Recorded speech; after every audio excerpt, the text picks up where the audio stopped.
এমন একটি সময় আমরা কথা বলছি, এ মাসের নাম হচ্ছে আরবিতে রজব মাস। এই রাতেই, এই মাসেরই ২৭ তারিখে আল্লাহ রব্বুল আলামিন আমাদের প্রিয় নবী সাল্লাল্লাহু আলাইহি ওয়াসাল্লামকে আল্লাহর বাড়িতে দাওয়াত দিয়ে আল্লাহ নিজের অ্যারেঞ্জমেন্টে, নিজের তত্ত্বাবধানে জিব্রিল আলাইহিস সালাম প্রথম বোরাকে চড়িয়ে, তারপরে সিদরাতুল মুনতাহা থেকে রফরফ নামক বাহনে চড়িয়ে আল্লাহ তাআলা তার নিকটে নিয়ে গেলেন। কুদরত দেখলেন, আয়াত দেখলেন, 14 দফা দাবি নিয়ে আল্লাহ রব্বুল আলামিন নবীকে দুনিয়ায় পাঠাই দিলেন। সময় মানুষের চোখে একেবারেই কম হলেও আল্লাহ তাআলা নবীকে 27 বছর তার কাছে থাকার সুযোগ করে দিয়েছিলেন। বিজ্ঞান আজ প্রমাণ করেছে ইটস রিয়ালি ট্রুথ, এবং no doubt in this information, এর মধ্যে কোনো ভুল নাই। ভর এবং ওজন, গতিবিদ্যা যারা বুঝেন, নিঃসন্দেহে it's possible for our sustainer, our lord, our creator আল্লাহ সুবহানাহু ওয়া তাআলা। আল্লাহর জন্য এটা কোনো ব্যাপারই না। কিভাবে আল্লাহর নবীকে আল্লাহ নিবেন, কিভাবে তিনি দেখাবেন কুদরত, এগুলো আল্লাহ তাআলার জন্য কোনো ব্যাপার নয়। ওমা আমরুনা ইল্লা ওয়াহিদা কালামহিম বিল বসর, চোখের পলক পড়তে যতটুকু সময় লাগে আমি আল্লাহর হুকুম পালনে ততটুকু সময় লাগে না। সুবহানাল্লাহ। সম্মানিত ভাইরা, আজ যখনই রজব মাস আসে তখন আল্লাহর নবী একটা দোয়া করতেন। ওই দোয়াটা আমরাও পড়ি, আল্লাহুম্মা বারিক লানা ফি রজাবা ওয়া শাবান ওয়া বাল্লিগনা রমাদান। এর মানে রোজার মাস কাছাকাছি আসছে, সামনে শাবান মাস আছে। আল্লাহর নবী এই দোয়া পড়তেন, আল্লাহুম্মা বারিক লানা ফি রজাবা ওয়া শাবান। আল্লাহ, তুমি রজব এবং শাবান মাসের বরকত আমাদেরকে দাও। তাহলে বোঝা যায় এই 2 মাসে বরকত আছে। বলেন তো কি আছে? বরকতময় 2টি মাস, নাম হচ্ছে রজব এবং শাবান। আমরা এখন রজব মাসে আছি। আপনারা কি বরকত চান? জীবনে হায়াতে বরকত চান? ইবাদতে বরকত চান? রিজিকে বরকত চান? কথার মধ্যে বরকত চান? যদি বরকত চান তাহলে এই সময় বরকত চাইতে হবে। আপনি যদি কোনো ষাঁড় গরুর কাছে গিয়ে কিয়ামত পর্যন্ত বাড়ি নিয়ে দৌড়ান আধা কেজি দুধের জন্য, ও তো দুধ দিতে পারবে না, পেশাব দিতে পারবে, ঠিক না বলেন? ঠিক তেমনি গাভী গরুর কাছে যদি আপনি যান তো কম হলেও কিছু দুধ পাওয়াই যাবে। যেহেতু এই 2 মাসে, অন্য মাসেও বরকত আছে, অন্য সময়ে বরকত আছে, কিন্তু এই 2 মাসে বেশি বরকত। সুতরাং এই 2 মাসে আল্লাহর কাছ থেকে বেশি বারাকা চেয়ে নিতে হবে। অর্থর বরকত, টাকা পয়সার, কাজের বরকত, শক্তির বরকত, দৃষ্টির বরকত, কথার বরকত, সম্পদের বরকত, খাদ্যের বরকত, সন্তানের বরকত চেয়ে নিতে হবে এই 2 মাসে বেশি করে, ঠিক না? আল্লাহ আমাদেরকে বারাকা দিয়ে ভরপুর করে দিন, বলেন আমিন। আজকে আমি মেরাজের উপরে আলোচনা করব না। মেরাজের মধ্যে পাওয়া আল্লাহর নবীকে আল্লাহ তাআলা একটা চমৎকার জিনিস দিয়েছিলেন। সেই জিনিসটার নাম হচ্ছে কাউসার। নাম কি? আর একটু জোরে বলেন। আল্লাহর নবী বলেন কাউসারটা হচ্ছে তাহতা মিম্বরি, মসজিদে নববীতে আল্লাহ রব্বুল আলামিনের হাবিবের রওজা মুবারক। আর মিম্বর যেই জায়গায় দাঁড়িয়ে আল্লাহর নবী খুতবা দিতেন সাহাবীদের উদ্দেশ্যে মসজিদে নববীতে। নবীজি বলেছেন, মা বাইনা বাইতি ওয়া মিম্বারি রওজাতুম মির রিয়াজিল জান্নাহ। আমার ঘর আর আমার মিম্বরের মধ্যবর্তী জায়গাটুকু হলো জান্নাতের টুকরা। যে ব্যক্তি এই জায়গায় দাঁড়ালো সে তো জান্নাতের মধ্যেই দাঁড়ালো, যে ব্যক্তি এখানে বসলো সে জান্নাতের মধ্যে বসলো। মসজিদে নববীতে কোন হাজী সাহেব যখন আল্লাহর নবীর রওজার কিনারে দাঁড়াইয়া সালাম দেয়, পৃথিবীতে এমন কোন উম্মত নাই নবীর রওজার কিনারে গিয়ে মনের অজান্তে হলেও কেঁদে না দেয়। আসসালাতু ওয়াসসালামু আলাইকা ইয়া রাসূলুল্লাহ, আসসালাতু ওয়াসসালামু আলাইকা ইয়া হাবিবাল্লাহ। এই বলে যখন উম্মত ফুফায়া ফুফায়া সালাম দেয়, আসসালামু আলাইকা ইয়া আইয়ুহান নাবিয়্যু ওয়া রাহমাতুল্লাহি ওয়া বারাকাতুহু, এই বলে উম্মত সালাম দেয়। নবীজি বলেন, আমার উম্মতের দেওয়া সালাম আল্লাহ তাআলা আমার কানে শুনাইয়া দেয়। সুবহানাল্লাহ। উম্মতের পরেই চলে আসে রিয়াজুল জান্নাহ। গোটা মসজিদে নববী ভিন্ন রকম কার্পেট দিয়ে, লালের মধ্যে সাদা রঙের কার্পেট, কখনো বা সবুজের মধ্যে নীল বর্ণের আলপনা আঁকা কার্পেট। কিন্তু আল্লাহর নবী যেই জায়গাটাকে বলেছেন এইটা হলো রিয়াজুল জান্নাহ, জান্নাতের টুকরা, এই জায়গাটার মধ্যেই সৌদি সরকার হালকা সাদা বর্ণ করে দিয়ে তার মধ্যে হালকা নীলচে আলপনায় এঁকে দিয়ে আলাদা করে রেখেছে। আল্লাহ যদি কোনোদিন হজে নিয়ে যায়, কোনোদিন যদি নবীর উম্মত একবার মদিনায় মসজিদে নববীতে কদম রাখা সম্ভব হয়, ওই মসজিদে নববীর আল্লাহ নবীর রওজার কিনার দিয়ে পশ্চিম পাশ ঘেঁষিয়ে দেখতে পাবে কি চমৎকার করে বিভিন্ন রং বেরঙের ঝাড়বাতি লাগানো। তার মধ্যে রয়েছে 7টা উস্তানা, উস্তানায়ে হান্নানা, উস্তানায়ে লুবাবা, উস্তানায়ে হিরস, উস্তানায়ে জিবরাইল, উস্তানায়ে তাওবা, উস্তানায়ে আয়েশা। এইরকম 7টা খুঁটি আছে ঐতিহাসিক, এইগুলো সুন্দর করে লেখা আছে। যদি নিজে না বুঝেন তাহলে আলেমদেরকে জিজ্ঞেস করবেন, হুজুর এখানে 7টা খুঁটি আছে, এই ছোট্ট জায়গাটুকুর মধ্যে বলুন তো দেখি রিয়াজুল জান্নাহ এই 7টা খুঁটি কোনটা কোনটা? আল্লাহর নবী বলেন, এই খুঁটিগুলোর কাছে এসে কিংবা খুঁটিগুলোর সাথে নিজের শরীরটা লাগাইয়া অথবা ধরে তুমি যদি দোয়া করো, ওই দোয়া ফিরাইয়া দিতে আল্লাহ নিজেও লজ্জা পায়। উস্তানা, উস্তানায়ে হান্নানা। নবীজি সাল্লাল্লাহু আলাইহি ওয়াসাল্লাম বাসায় থাকতেন, বাইরে একজন সাহাবী এভাবে পাহারা দিতেন। নবীজি সাল্লাল্লাহু আলাইহি ওয়াসাল্লাম যখন আয়াত পেয়ে গেলেন, ইন্নী ইয়াসিমুকা মিনান নাস, তোমার নিরাপত্তার ব্যবস্থা আমি আল্লাহ নিজেই করলাম।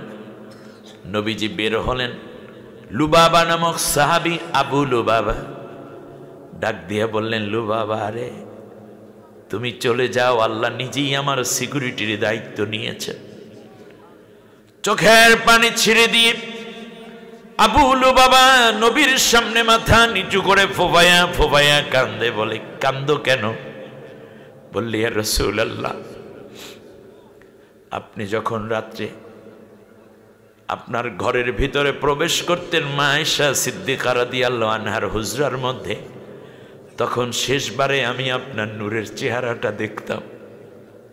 সারাটা রাত এই নূরের চেহারাটা দেখে কলিজায় শান্তি পাইতাম, 2টা চোখ আর সারা রাত ঘুমাইতো না। নবী গো, আপনার চেহারাটা বুকে ধারণ করে আমি দাঁড়ায়া থাকতাম।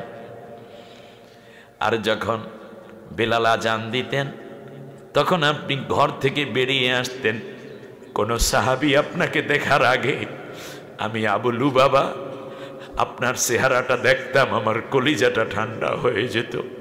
শেষবারে আপনাকে দেখতাম, প্রথমবারে আপনাকে দেখতাম। আজ থেকে আপনি বলেছেন নিরাপত্তার জন্য কাউকে দরকার নেই, আমি তো চলে যাব, কিন্তু মনের যন্ত্রণা কেমনে আমি সামলাবো। নবী গো, আমাকে একটা দোয়া করে দেন। নবী বললেন, কি দোয়া করব বলো? আবু লুবাবা বলল, ইয়া রাসূলুল্লাহ, জান্নাতের মধ্যে আপনার কত খাদেমা হবে, প্রত্যেক জান্নাতীর জন্য খাদেম খাদেমা থাকবে, হুর গেলেমান থাকবে। আমি আল্লাহর কাছে কোনো জান্নাত চাই না,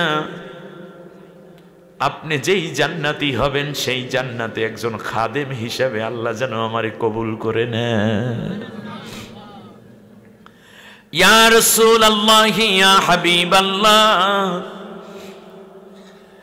এই দুনিয়ায় আপনাকে দেখতে দেখতে আমার পিপাসা বেড়ে গেছে, দুনিয়ায় দেখে শেষ হবে না। অনন্তকাল যেন আপনাকে দেখে কলিজা শীতল করতে পারি, এই সুযোগটুকু আল্লাহ যেন করে দেন। নবীজি বললেন, লুবাবা রে, আল্লাহ রাব্বুল আলামিনের কাছে দোয়া করেছি তোমার জন্য সুসংবাদ, আমার জান্নাতের কিনার দিয়েই তোমার জান্নাত হবে, মাঝখানে শুধু একটা নূরের পর্দা থাকবে। যখন ইচ্ছে হবে দৌড়ে তুমি রাসূলুল্লাহর কাছে চলে আইসো। সুবহানাল্লাহ। আমার বন্ধুগণ, ওই খুঁটিটাকে কেন্দ্র করে নবীজি বললেন, এটা দোয়া কবুলের জায়গা। আমি আবু লুবাবার জন্য দোয়া করেছি, আল্লাহ কবুল করেছেন। আবু লুবাবা যা চেয়েছে আল্লাহ তা দিয়েছেন। তোমরাও আসবে এখানে, আমার বিরহে চোখের পানি ছাড়ো, দুরূদ পড়ো, সালাম দাও, তোমার দোয়া আল্লাহ কবুল করে দিবেন। উস্তানে হান্নান বিশ্বনবী সাল্লাল্লাহু আলাইহি ওয়াসাল্লাম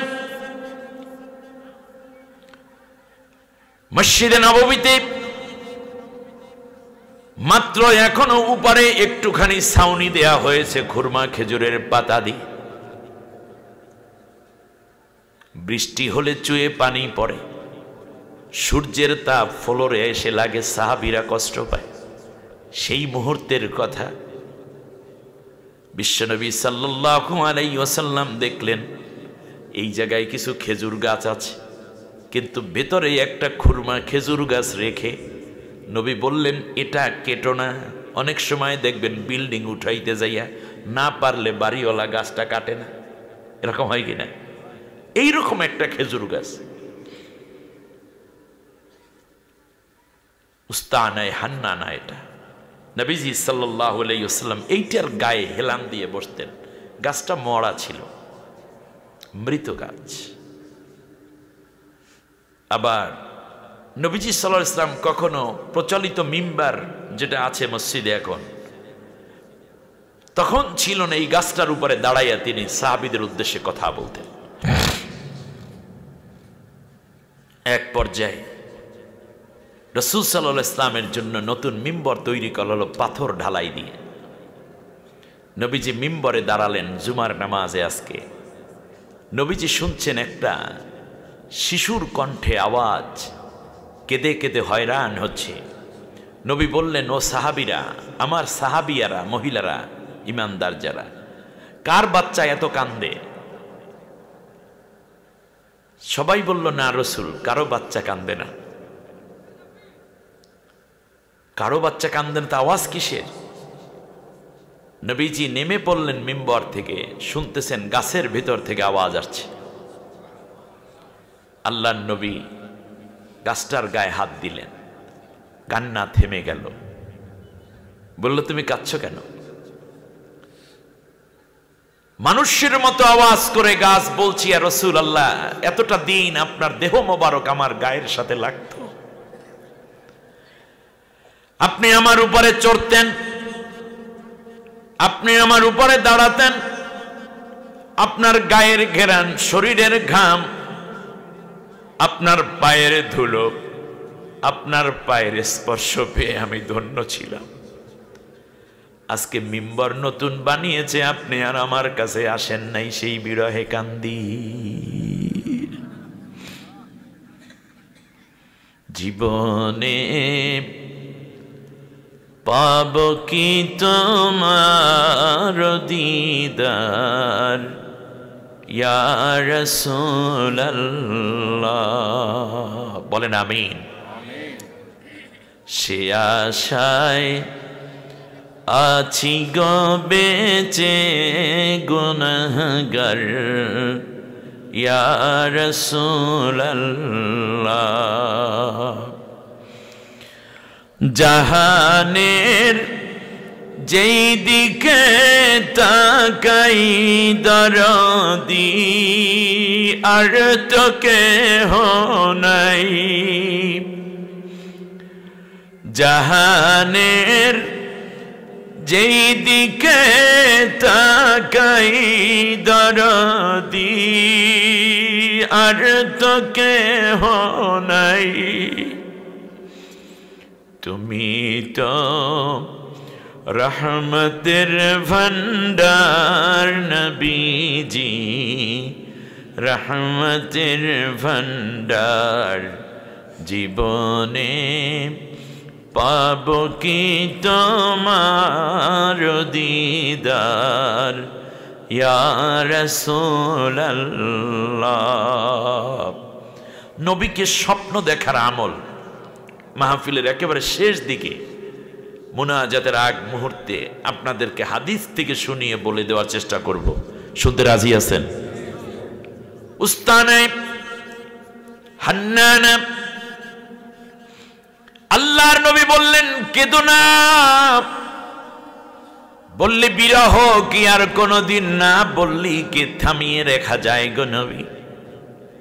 আপনার গায়ের ঘেরান, আপনার ঘামের মায়া মাখা সুবাস, আপনার নরম পায়ের ধুলি এবং স্পর্শ থেকে আমি মাহরুম হয়ে গেছি, আমি বড় বেকারার হয়ে পড়েছি। বলল কি চাইলে, কি দিলে তোমার কান্না থামবে?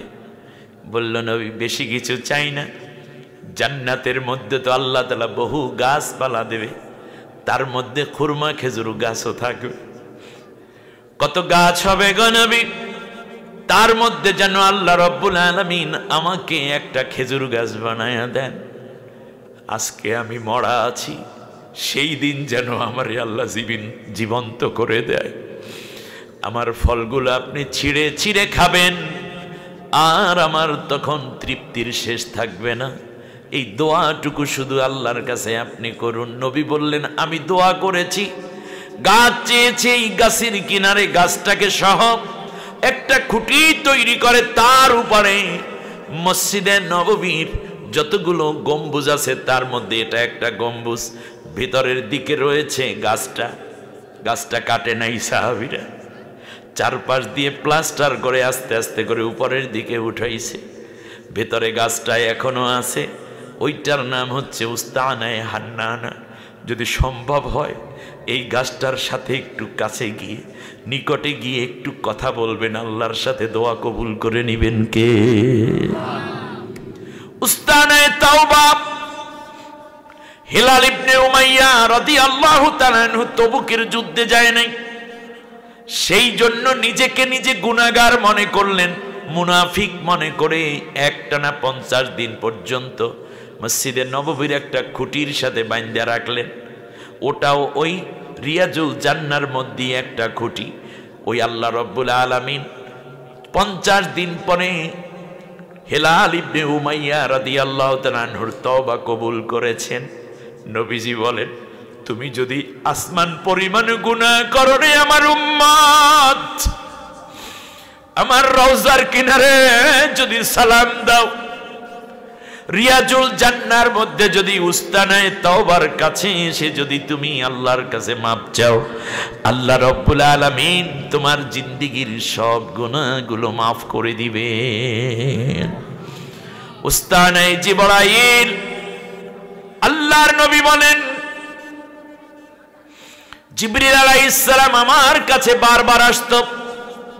মসজিদে নববীর আয়েশা রাদিয়াল্লাহু তাআলা আনহার হুজরা, নবীজির রওজা এবং আসহাবে সুফফার জন্য বানানো মঞ্চ, পূর্ব পাশ দিয়ে লাল কার্পেট দিয়ে একটু উঁচু একটা জায়গা, আল্লাহর নবী দরজা থেকে বের হয়ে এই সাহাবীদের সাথে, এখানে সাহাবীরাই পড়ে থাকতেন। আবু হুরায়রা রাদিয়াল্লাহু তাআলা আনহু ছিলেন আসহাবে সুফফার অন্যতম একজন সদস্য। ওই যে নবীর ঘর আর আসহাবে সুফফার জন্য বানানো যেই মঞ্চ মসজিদে নববীর, নবীর রওজার পূর্ব পাশ দিয়ে মাঝখান দিয়ে একটা ছোট্ট করিডোর আছে বারান্দার মতো। আল্লাহ নবীর কাছে জিবরাইল এই দরজাটা দিয়ে বাহির পাশে দিয়ে প্রবেশ করতেন। আল্লাহ নবীর দরজা দিয়ে, যেই দরজা দিয়ে জিবরিল বারবার ঢুকতেন, ওখানে একটা দরজার নামই আছে বাবে জিবরাইল। সুবহানাল্লাহ, বাবে জিবরাইল। জিবরিল আলাইহিস সালাম এসে যেই খুঁটির পাশে বসতেন, কিংবা নবী যেই জায়গায় জিবরিলকে নিয়ে কথা বলতেন, ওহী বুঝে নিতেন, আল্লাহ রাব্বুল আলামিনের মেসেজগুলো, ইনফরমেশনগুলোকে তিনি রপ্ত করতেন। আল্লাহ সুবহানাহু ওয়া তাআলার ইনস্ট্রাকশনগুলো জিবরিলের কাছ থেকে নিখুঁতভাবে জেনে নিতেন।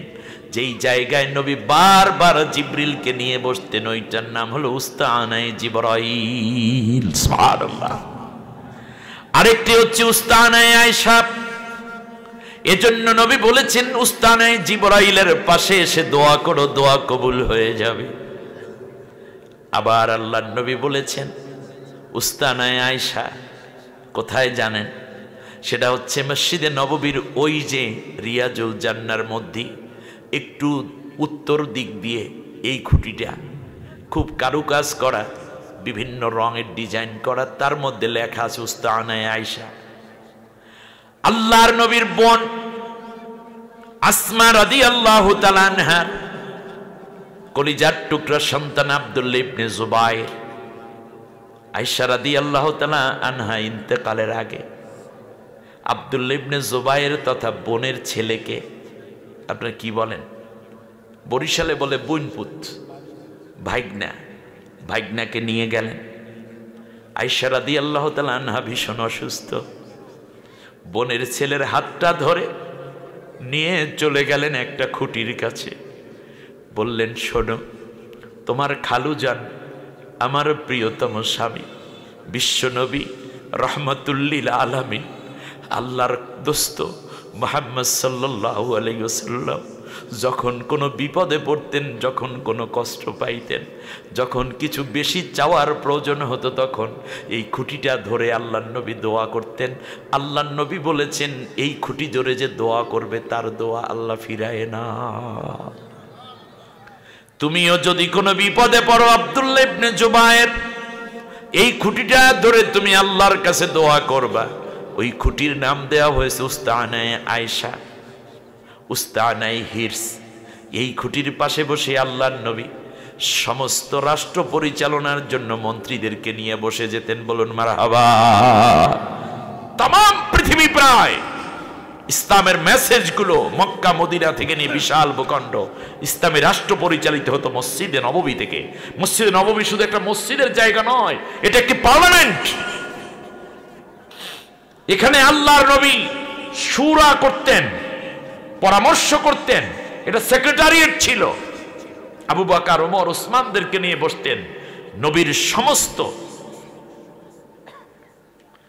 নির্দেশনা বলি, এই ডায়েরিটা কোথায়, আল্লাহ সেখান থেকে নিয়ে অর্থ, উন্নতি, সামাজিকতা, নারী অধিকার, শিশু অধিকার, নাগরিকের অধিকার, রাষ্ট্রের প্রতি সরকারের কর্তব্য, জনগণের প্রতি সরকারের দায়িত্ব, ঠিক তার পাশাপাশি প্রত্যেকটা জায়গাকে আল্লাহ নবী এখান থেকে নিয়ন্ত্রণ করতেন। নবীর পরে সাহাবীগণ এখান থেকে নিয়ন্ত্রণ করেছেন। আবু বকর, ওমর, উসমান, আলী। সুবহানাল্লাহ বলবেন না? আমরা মসজিদকে শুধুমাত্র নামাজের জায়গা বানাইছি। হিন্দু, বৌদ্ধ, খ্রিস্টানদের মতো, ইয়াহুদীদের মতো কেউ প্যাগোডার মতো বানিয়েছি, গির্জার মতো বানিয়েছি, গুরুদ্বারার মতো, মন্দিরের মতো, সিনাগোর মতো বানিয়ে ফেলেছি। মসজিদ থাকবে উন্মুক্ত, যেখানে নিয়মিত কোরআনের দার্স হবে, জিকির হবে, আল্লাহর দ্বীন শিক্ষা হবে, শিশুরা শিখবে। প্রত্যেক মসজিদে চিকিৎসালয় থাকবে। তার কারণ হাইয়া আলাস সালার পরেই বলা হয় হাইয়া আলাল ফালা, কল্যাণে আসো। কি কল্যাণ দিবেন আপনি?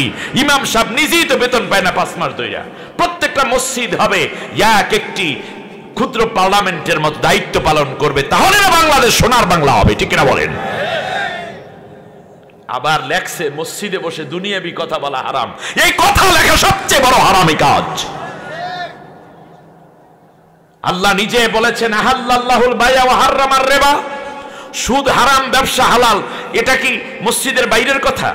ইমাম সাহেব এটা তেলাওয়াত করে না? আয-যানিয়াতু ওয়াজ-যানি ফাজলিদু কুল্লা ওয়াহিদিন মিনহুমা মিআতা জালদা, জেনাকার জেনাকারীকে 100 করে বেত্রাঘাত মারো, বিবাহিত হলে কোমর পর্যন্ত গেলে সঙ্গে সার করে মাথা উড়াই দাও। যারা ডাকাতি করে ফায়ুকাত্তালু আও ইউসাল্লাবু আও তুকাত্তা আইদিহিম আরজুলিম মিন খিলাফ, যারা ডাকাতি করে, সন্ত্রাস করে, চাঁদাবাজি করে, তাদেরকে ধরো। ফায়ুকাত্তালু, তাদেরকে হত্যা করো। হত্যা করবে কে? জনগণ না রাষ্ট্র? ফায়ুকাত্তালু, ফায়াকতুলু বলা হয়নি, ফায়ুকাত্তালু, তাকে হত্যা করা হবে। এর মানে আইনের হাতে তুলে দাও। আও ইউসাল্লাবু, বা শুলে চড়াও, ফাঁসি দাও, অথবা ডান এবং বাম হাত বিপরীত দিক থেকে কেটে দাও, চোরের হাত কেটে দাও, সুদ বন্ধ করে দাও, মদ বন্ধ করে দাও, ব্যবসা বাণিজ্য উভয়ের সম্মতিতে করো। বিয়ে কেমনে হবে, তালাক কেমনে হবে, স্ত্রী কিভাবে স্বামীকে পরিত্যাগ করতে পারবে, মারা গেলে কতদিন পর্যন্ত ইদ্যত পালন করবে স্ত্রী, তালাক দিলে কতদিন, এই সব নির্দেশনা দিয়ে আল্লাহ কোরআনকে কমপ্লিট করলেন।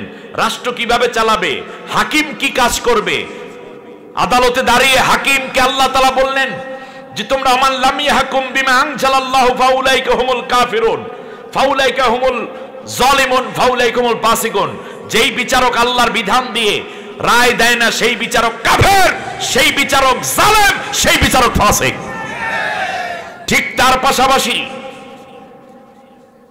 সাক্ষীদেরকে আল্লাহ তাআলা বললেন কুমু কাওয়ামিনা লিল্লাহি শুহাদা বিল কিসত, শুহাদা বিল কিসত ওয়ালা আনফুসিকুম আওয়াল ওয়ালিদাইন ওয়াল আকরাবিন। সত্য সাক্ষ্য দিবে। যদি নিজের বিপরীতেও যায়, বাবা মার বিরুদ্ধে যায়, আত্মীয় স্বজন নিজের দলের নেতা নেত্রীর বিরুদ্ধে গেলেও সত্যটাই হাকিমের সামনে বলবে। তোমরা মিথ্যাকে সত্যের সাথে মিশ্রিত করবে না। ওয়ালা তালবিসুল হাক্কা বিল বাতিল ওয়া তাকতুমুল হাক্কা ওয়া আনতুম তা'লামুন। জেনে বুঝে কোনো সত্য গোপন করবে না। এত কিছু যখন বলা হলো, আল্লাহ তাআলা বলছেন ফাইজা কুদিয়াতিস সালাতু ফান্তাশিরু ফিল আরদি। জমিন যখন, নামাজ যখন শেষ হয়, জমিনের বুকে ছড়াই যাও, কামকাজ করো। এরপর আল্লাহ তাআলা বললেন যে তোমাদের সম্পদ থেকে এই পরিমাণ যাকাত দিবে। গরু হইলে এতটা, মহিষ হইলে এতটা, ছাগল হইলে এতটা, আবার উট হইলে এতটা। এগুলো সব কি মসজিদের কথা না বাইরের কথা? উট থাকে কোথায়? কিন্তু শেখতে আছে কোথায় বসে? মসজিদে বসে। কোথায়? আপনি ব্যবসা করবেন দোকানে, কিন্তু কেমনে মাপাচোপা করবেন সেইটা আল্লাহ শেখাচ্ছেন মসজিদের মধ্যে। ওয়া আকিমুল ওয়াজনা বিল কিসতে ওয়ালা তুকসিরুল মিজান। সঠিক পাল্লায় ওজন করবা, কম বেশি করবা না। ফাওয়াইলুল লিল মুতাফফিফিন। ওই সমস্ত ব্যবসায়ীদের জন্য ধ্বংস যারা মেপে আনার সময় বেশি আনে, মেপে দেওয়ার সময় কাস্টমারকে কম দেয়, যারা মালে ভেজাল মিশায়, তাদের ঈমান ফাসেক। এমনকি স্ত্রীর হায়েস নেফাস নিয়ে পর্যন্ত নারীদের কথা কোরআনে আছে না? এরা কি মসজিদের কথা? এ তো বাইরের কথা, সংসারের কথা। আল্লাহ মসজিদে শোনায় না? আল মুতালাক্কাতু ইয়াতারাব্বাসনা বিআনফুসিহিন্না সালাসাতা কুরু, এ কথা বলা আছে না? এরপরে আল্লাহ রাব্বুল আলামিন বলছেন সহবাস কেমনে করবে। স্ত্রী তোমাদের জন্য, আর নিসাউ হারসুল লাকুম, তোমাদের শস্য ক্ষেত্র। তুমি একজন কৃষকের মতো, সুতরাং তোমার শস্য ক্ষেত্রে প্রবেশ করতে পারো তুমি। তবে যখন হায়েজ ওয়ালি হয়, নেফাসি হয়, তখন তোমরা এটা প্রবেশ করবা না। এই সময় থাকবে, তোমরা নীরব থাকবে। তোমাদের স্ত্রীরা কি করবে? একে অন্য মিলে কি করে ভালো কাজের আদেশ করবে। আল মুমিনুনা ওয়াল মুমিনাতু বা'দু মাউলিয়াউ বাদি আমরুনা বিল মারুফ ওয়া ইয়ানহাউনা আনিল মুনকার ওয়া ইউকিমুনাস সালাতা ওয়া ইউতুনাজ যাকাতা ওয়া ইউতিউনা আল্লাহ ওয়া রাসূলা। সব কাজগুলো আল্লাহ নিয়ে গেলেন বাইরে, কিন্তু শুনাইলেন কিসের মধ্যে বসে? যেমন আইন পাশ করে সংসদে, বাস্তবায়ন হয় বাইরে। আমার দেশের কিছু তথাকথিত গণ্ড মূর্খ মার্কা রাজনীতিবিদ, তারা বলতে চায় ইসলামে রাজনীতি নেই, মসজিদের মধ্যে বসে দুনিয়াবি কথা বলবেন না। অথচ 30 পারা কারে কারে বিয়ে করা হালাল, কারে বিয়ে করা হারাম, সেই কথা মসজিদে বসে আলোচনা হয়, হয় না? হ্যাঁ, হুররিমাত আলাইকুমুল আলাইকুম উম্মাহাতিকুম ওয়া খালাতিকুম, এভাবে আছে না আয়াত, যে তোমাদের জন্য তোমাদের মা, তোমাদের খালা, তোমাদের আপন ফুপি, তোমাদের আপন মেয়ে, তোমাদের এই যে কেডা নানি, তোমাদের দাদি, এবং তোমাদের কন্যা, তোমাদের ভাগ্নি, তোমাদের ভাতিজি, তোমাদের দুধ মেয়ে, এদেরকে আমি আল্লাহ হারাম করেছি। এ কথা আছে না নাই?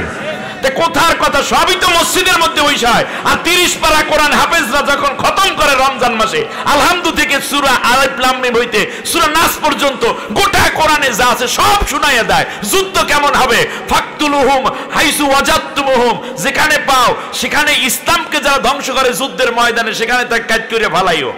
কোন কোন জায়গায় মারবা? ফাদরিবুহুন্না ফাদরিবুহুম ফাওকাল আনাকি ওয়া কুল্লাল বানান। আল্লাহ তাআলা বলছেন ওদের ঘাড়ের মধ্যে মারো আর জোড়ায় জোড়ায় মারো। তাও কোরআনের কথা মসজিদের মধ্যে বসে শুনতে আছে। এর মানে যুদ্ধের ময়দানে কিছু কিছু ঘাড়ের মধ্যে মাইরে হত্যা করো, আর জোড়ায় জোড়ায় মাইরা আহত কইরা তারপর জেলের মধ্যে ঢুকাও, তাদের কাছ থেকে মুক্তিপণ আদায় করো। সব কথাই তো দুনিয়াবি, সব কথাই তো দুনিয়াবি। আপনি কি কথা বলবেন কি বলবেন না তাও তো দুনিয়ার কথাও আল্লাহ তাআলা বলছেন। ফাওয়াইলুল লিল মুকাজ্জিবিন, মিথ্যা কথাবাদীদের, মিথ্যাবাদীদের উপর আল্লাহর লানত। আমান আসদাকু মিনাল্লাহি কিলা, আল্লাহ তাআলা বলছেন আল্লাহ সত্য কথা বলেন, এই জন্য কোরআন দিয়ে কথা বলবা। আল্লাহর নবী কত কথা বললেন, দেশ চালাইতে গিয়ে মহিলাকে বন্টন করে দিচ্ছেন। আল্লাহর নবী মসজিদে নববীর মধ্যে বসে রিলিফের মাল ভাগ করে দেন। আর আমার মসজিদের ইমাম সাহেবরা নামাজের পরেই মুয়াজ্জিন চট করে লাইট, আলো, ফ্যান, বাথরুম, সামনের দরজা, পিছের দরজা সব বন্ধ করে প্রাইভেট পড়াইতে চলে যায়। আর বলে মসজিদে দুনিয়াবি কথা বলা হারাম। আল্লাহ তাআলা আইলাডির কথা, হালিটির কথা বোঝেন, হালুটির কথা বোঝেন, কৃষি কাজের কথা। আল্লাহ রব্বুল আলামিন বলে দিলেন নামাজ শেষ, জমিনে ছড়াইয়া পড়ো। ফান্তাশিরু ফিল আরদে ওয়াবতাগু মিন ফাদলিল্লাহ, যারা লবণের চাষ করো লবণের চাষে লাইগা যাও, যারা মৎস্যজীবী তারা চলে যাও সাগরের দিকে, যারা কৃষি কাজ করো লাঙ্গল জোয়াল নিয়ে চলে যাও তোমরা ক্ষেত খামারের দিকে। কুলু ওয়াশরাবু, খাও আর পান করো, আমি আল্লাহ বরকত দেব। ওয়ালা তুসরিফু, অপচয় কইরো না। অপচয়কারীকে আল্লাহ ভালোবাসেন না, এটা শয়তানের দোসর তারা। আরে আপনি রাস্তা দিয়ে হাঁটবেন কেমনে সেই কথাও তো আল্লাহ মসজিদের মধ্যে শিখায়। গদ্দু আবসারুকুম, তোমরা তোমাদের চক্ষুকে নিম্নগামী করে হাঁটো। সুবহানাল্লাহ বলবেন না? আবার আমানত রাখতে হবে, তাও বলতেছে ওয়াল্লাযীনা হুম লিআমানাতিহিম ওয়া আহদিহিম রাউন, যারা ওয়াদা পালন করে এবং আমানত রক্ষা করে তারা জান্নাতুল ফিরদাউসে যাবে। কি নাই কোরআনে? বাচ্চারে কয়দিন দুধ খাওয়াইবে মা, সেই কথাও আল্লাহ রাব্বুল আলামিন বলে দিন আল ওয়ালিদাতু ইউরদিনা আওলাদাহুন্না হাওলাইনে কামিলাইন, পুরো 2 বছর দুধ পান করাবা। ছেলে হইলে যদি মেয়ে হয় 2.5 বছর পর্যন্ত যাই, দুধ বেশি থাকলে কোন মায়েদের দুধের চাপটা বেশি থাকে, তোমরা আরেকটু বাড়াইয়া নিতে পারবা। সুবহানাল্লাহ বলবেন না আপনি? মানুষ মারা গেলে কি করবে তাও তো আল্লাহ রাব্বুল আলামিন কোরআনে বললেন।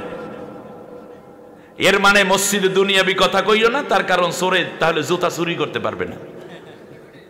যারা বলে ইসলামের রাজনীতি নাই, সমাজনীতি নাই, এরা কত বড় বোকা। এইসব কথা আপনারা বললেন না, এর দ্বারা আপনি যে বোকা এটা জাতি বুঝে যায়। এতদিন ওই যে ইয়েরে কি যেন বলে, ওই জামাই যে বোকা তা আবার মাইয়ার বাপে বুঝতে পারেনি। বিয়ে হয়ে গেছে, বিয়ে হওয়ার পরে এখন শ্বশুর বাড়ি নতুন যাইতে আছে, যাওয়ার সময় শিখাইয়া দিতে আছে বাপে। বাপে তো জানে পোলা কত বড় মূর্খ, বাপে জানে না, এলাকাবাসীও জানে, কিন্তু বিয়ে হয়ে গেছে ভালো এক মাইয়ার সাথে, কায়দা কায়দায় কেমনে জানে। তো যাওয়ার পরে বাবা বলতেছে এই ছেলে শোন, মিষ্টি লইয়ে যাইস 5 কেজি, টাকা দিয়ে দিলাম। জি আব্বা, সব ঠিক আছে। বলছে তোর যাইয়া তোর শাশুড়িকে সালাম দিবি, শ্বশুরকে সালাম দিবি। তো ঘরের মধ্যে যাইয়া স্ত্রীকে মানে শাশুড়িকে সালাম দেছে, আসসালামু আলাইকুম আম্মা। আব্বাই কই, তারে তো একটা সালাম দেওয়া দরকার। কারণ বাবা কই দিয়েছে সালাম দেবে, তোমার শ্বশুর গেছে সামনে বাথরুমে। বাথরুমে আগের দিনে দেখবেন গ্রামে অনেক আগের গল্প তো, সেই সময় মানুষের এত পাকা লেট্রিনও ছিল না, সামনে যে দরজা টরজা ওইভাবে টিনের ওটাও না, অনেক সময় সালা দিয়ে সামনে পায়খানা গাছে দরজা দিত আড়াল করতে, এইরকম বেড়াওয়ালা বাথরুমের কথা কি মনে আছে আপনাদের? আচ্ছা, তো জামাই বাহের কাছ থেকে বাপের কাছ থেকে সবক নেছে শ্বশুরের সালাম দিতে হইবে, কথা বোঝেন? শ্বশুর কোথায়? বাথরুমে বদনা নিয়ে বসছে। এদিক থেকে যাই যেতে আব্বাই গেলে কই, আব্বাই গেলে কই, গেলে কই, গেলে কই। তারপর ভিতরে শ্বশুর আর বুঝাইছে যে আমি এই জায়গায় আছি, যাইয়া সালা সরাই আসসালাম আলাইকুম। এর দ্বারা জামাইয়ের কি প্রকাশ পাইছে? বোকামি প্রকাশ পাইছে। ঠিক তেমনি আমার দেশের কিছু রাজনীতি নেতারা আছে, আলহামদুলিল্লাহ ঠিক মতো বলতে পারবে না, গোটা কোরআন গোটা ইসলাম নিয়ে বলে, এর মধ্যে তো কোন রাজনীতি, অথচ আল্লাহর নবী 10 বছর আল্লাহর কোরআন দিয়ে দেশ চালিয়েছে, ঠিক না? আবু বকর রাদিয়াল্লাহু তাআলা আনহু 3 বছর, ওমর রাদিয়াল্লাহু তাআলা আনহু দীর্ঘ 10 বছর। কিয়ামতের পূর্বে ইমাম মাহদী আলাইহিস সালাম এসে কোরআন দিয়ে দেশ চালাবে, ঈসা আলাইহিস সালাম কি দিয়ে দেশ চালাবে? আপনি যদি হঠাৎ বইলেই বলেন কোরআন এইগুলো নাই, তাহলে মানুষই কিন্তু ওই জামাইয়ের মতো মনে করবে আসসালামু আলাইকুম শ্বশুর, ঠিক না? বলে শ্বশুর বদনা টদনা দিয়ে বাইরে কয় এখন তালাক দিবি, আমার মেয়ে তুই পাবি না, ঠিক না? বলেন যদি এরকম বোকামি করেন তাহলে এই জাতের নামাজি, রোজাদার, আলেম ওলামা, দাড়িওয়ালা, টুপিওয়ালা, বর্তমান জেনজি ইমানদার তাওহীদি ছাত্ররা বলে উঠবে যে আর তোমার দরকার নাই, তোমার বোকামি প্রকাশিত হয়ে গেছে, ঠিক না? উস্তানা প্রত্যেকটা জায়গা দোয়া কবুলের জায়গা। নবীজি বললেন হাউজে কাউসার হচ্ছে আমার মিম্বরের নিচে। সুবহানাল্লাহ। বিশ্বনবী সাল্লাল্লাহু আলাইহি ওয়াসাল্লাম বলেন কিয়ামত যখন দাঁড়িয়ে যাবে,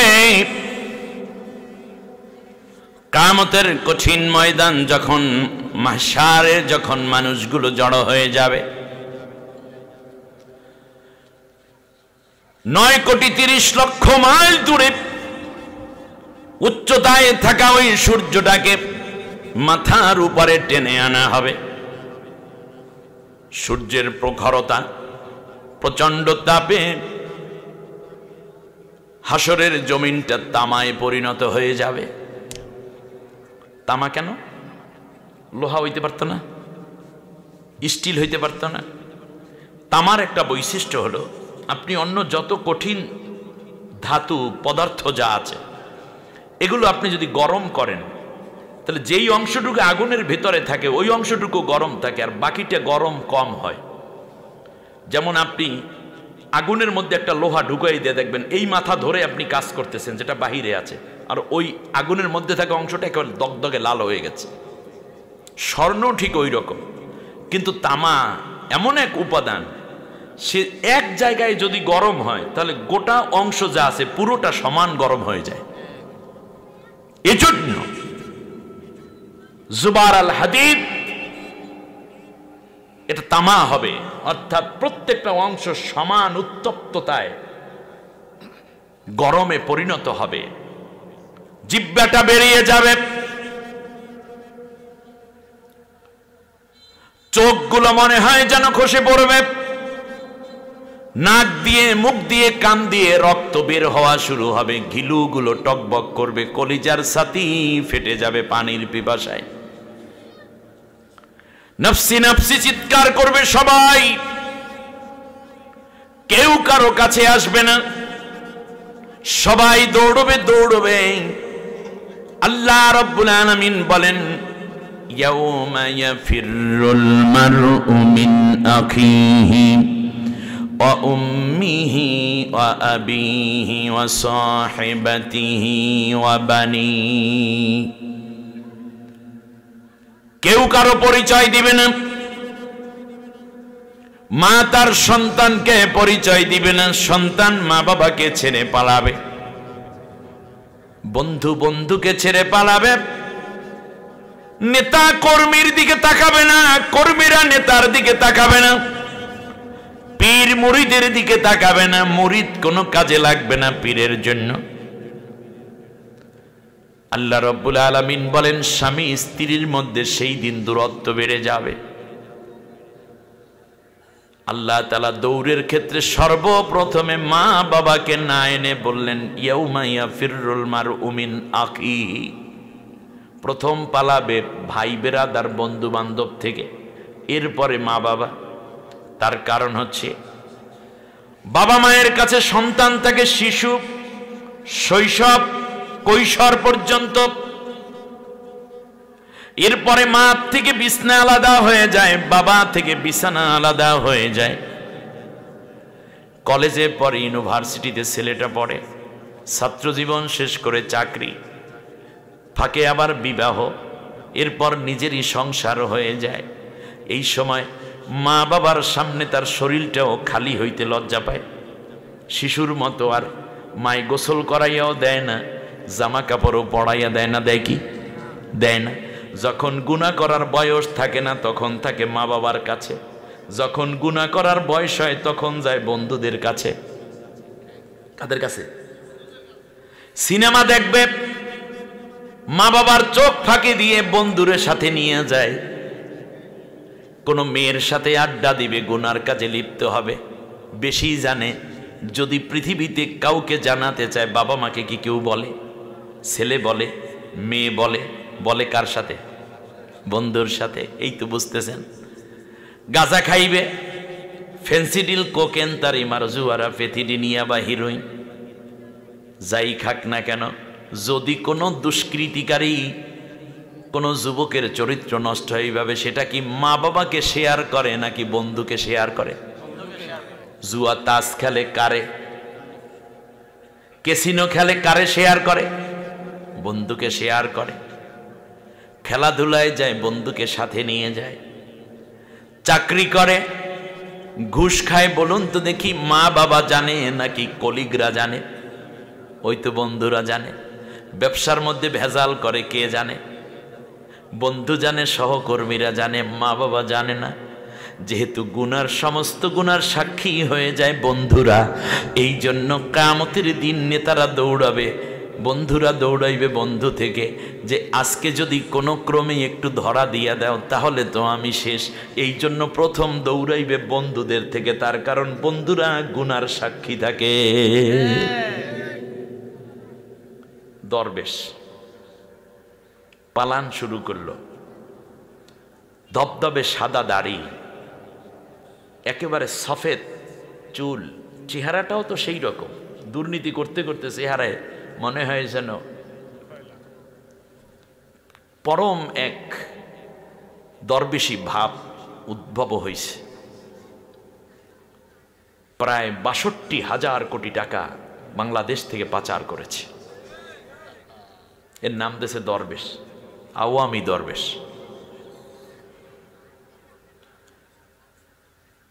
রওনা করছে দুইজন একসাথে, এক নৌকায় উঠছে দুইজন, ঠিক না? দুইজন বন্ধু, দুইটা দুর্নীতিবাজ, দুইটা অন্যায়কারী, দুইটা জালেমের প্রেতাত্মা, ঠিক না বলেন? বেআইনি মন্ত্রী আর একজন হচ্ছে দরবেশ। দরবেশের আবার বুদ্ধি বেশি। উনি চিন্তা করছে যদি ধরা পড়িয়া যায়, এই জন্য সাদা চুলগুলারে কালা কলফ লাগাইছে, মোজগুলারে কামাইছে, দাড়িগুলারেও সাইজ করে দিচ্ছে, পুরো কামাইয়া ক্লিন শেভ। পাঞ্জাবি ছাইরা পরছে টি শার্ট, পাজামা খুললে লঙ্গি, চামড়ার জুতা খুললে ১৫ টাকা দামের সদরঘাটের পঞ্চ। আস্তে আস্তে করে রওনা করছে। দুইজন ঘটনাক্রমে এক নৌকায় উঠছে। যেই নৌকা তাদেরকে এত বড় শয়তান বানাইলো, সেই নৌকায় আবার উঠছে। নৌকার মধ্যে সইরা দুইজন যাইতে আছে, মাঝখান থেকে কোস্টগার্ডরা খবর পেয়ে গেছে। মনু কই যাও? এটা বরিশাল স্টাইলে দিলাম আর কি। মনু কই যাও? মুগড্ডে কইয়া যাও? এখন একজনারে ধরছে আনিস, বেআইনি মন্ত্রীকে প্রথমে ধরার পর ওনাকে নিয়ে যাচ্ছে ওই যে ইয়াউমাইয়া ফিরুল মারউ মিন আখিহি, ওই যে বন্ধু থেকে আগে পালাইবে কেন, এইটা বোঝানোর জন্য এই জিনিসটা বলতেছি আমি। ওনাকে নিয়ে যাচ্ছে আর বলতেছে আমার একা নেও কেন, বড়টা দিই আমার সাথে, এটার ধরো না কেন, মানে বলে যে ওনারা চেনো না কেন, চিনি না তো, আরে এইটা আসল বদমাইশ, জোরে তার আগে বেড়া।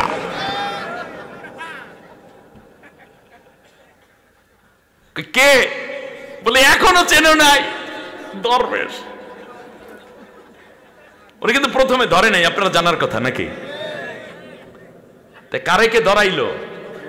বন্ধু বন্ধুকে ধরায়, বাবা আমায় ধরাই দিছে, এই কথাটাই বুঝানোর জন্য ইয়াউমাইয়া ফিরুল মারউ মিন আখিহি, আগে যে বন্ধুদের থেকে কেন পালাইবে সেইটা বোঝেন। এক পর্যায়ে দেখা গেল নিয়ে গেছে। প্রথম তো মোটামুটি তেমন কিছু করে নাই। রিমান্ডে দেওয়ার পর এক পুলিশ জিজ্ঞেস করে, স্যার আপনার কাছে অনেক কিছুই জানার আছে, জানবো, কিন্তু একটা কথার জবাব দেন, আপনি দাড়িগুলো কামাইলেন কেন? এই তো রাগ্যে মাগ্যে শেষ, তোমাদের কোনো ইসলামিক জ্ঞান নেই, ইসলাম শূন্য তোমরা, কারণ পুলিশ তো এই লাইনেই পড়ালেখা করছে, ইসলামিক হাদিস কোরআনের জ্ঞান নেই। হয়েছে কি স্যার? বললো যে শোনো, জীবন বাঁচান ফরজ আর দাড়ি রেখা সুন্নত, সুন্নত কামাইয়া ফরজ যদি রক্ষা করা যায় তাহলে জায়েজ আছে, এই জন্য আমি সুন্নত কামাইয়া ফরজ রক্ষা করার চেষ্টা করছিলাম। চিন্তা করা যায়, এ হলো দরবেশ। মানুষ পালাবে, কেউ ঘামের মধ্যে সাঁতার কাটবে, কেউ কোমর পর্যন্ত। ভাইরে, সেই দিনটাকে ভয় করো। আমার দেশের শাসক প্রশাসন, আমার দেশের সরকারে থাকা দলগুলোর নেতাকর্মীদের যদি একটু ভয় থাকতো অন্তরে, তাহলে বাংলাদেশটা বহুত আগে সোনার বাংলা হয়ে যেত। যারাই আছে তারাই চুষা খাইছে। সবচেয়ে বড় চোষা শুধু না, রস কষ গোস্ত মাংস হাড্ডি সব খাইয়ে গেছে চোরের গোষ্ঠীরা। এ বাংলাদেশকে দাঁড় করাতে হলে একটা বুদ্ধি আছে, কইয়া যাই, মন থাকবে আপনাদের? আপনারা মনে করছেন সবাই চলে গেছে না? এক চান্দুও যাইতারে নাই, দুই বইনে ছাড়া প্রকৃত অর্থে কেউই যাইতারে নাই। সব পাসপোর্ট জমা ছিল আপার কাছে, ওখান দিয়ে গাঠি বাইন্দা 750 পাসপোর্ট উদ্ধার করছে, কাউয়া কাদের সহ। চিন্তা ছিল কি জানি করবে, কিন্তু মাঝখানে পোলাপাইন্ডে ধৈর্য ফেলাইছে। সব আছে, একটা একটা করে বাইর করতেছে। আপনার মনে হয় কয়দিন আগে নিক্সন সৌদি ধরা পড়ছে না? এগুলো একটা একটা করে দেবে, কিন্তু ইনুস চাচার বুদ্ধি বেশি। কইতাম বুদ্ধিটা কি, সেটা কই শোনেন। মাত্র 18 থেকে 19 জনের নাম খালি গুইরা গুইরা দেখবেন, অপরাধ ট্রাইব্যুনালে নেয়, আদালতে নেয়, আবার মাঝে মাঝে দেখি আমতলার উকিল চেয়াতে কইছো 2 তলায় উঠাও কেন 4 তলায়, তুমি যে কয় তলায় ওটা লাগবে মনু, একটু ওয়েট করো। এবার শোনেন, সবগুলারে যদি একসাথে সামনে আনে তাহলে একটা পরিবেশ খারাপ দেখায় না? একটু বিদেশিরাও একটু চাপ দিতে পারে, দাদারাও চাপতে পারে। এই জন্য সবাইকে ভিতরে বৈশা সাইজ করতে আসে, তাদের কাছ থেকে টাকা, মাইয়ের উপরে তো ঔষধ নাই, ডিম দিতে আসে। এই জন্য ডিমের দাম কিন্তু বাড়ছে ইদানিং।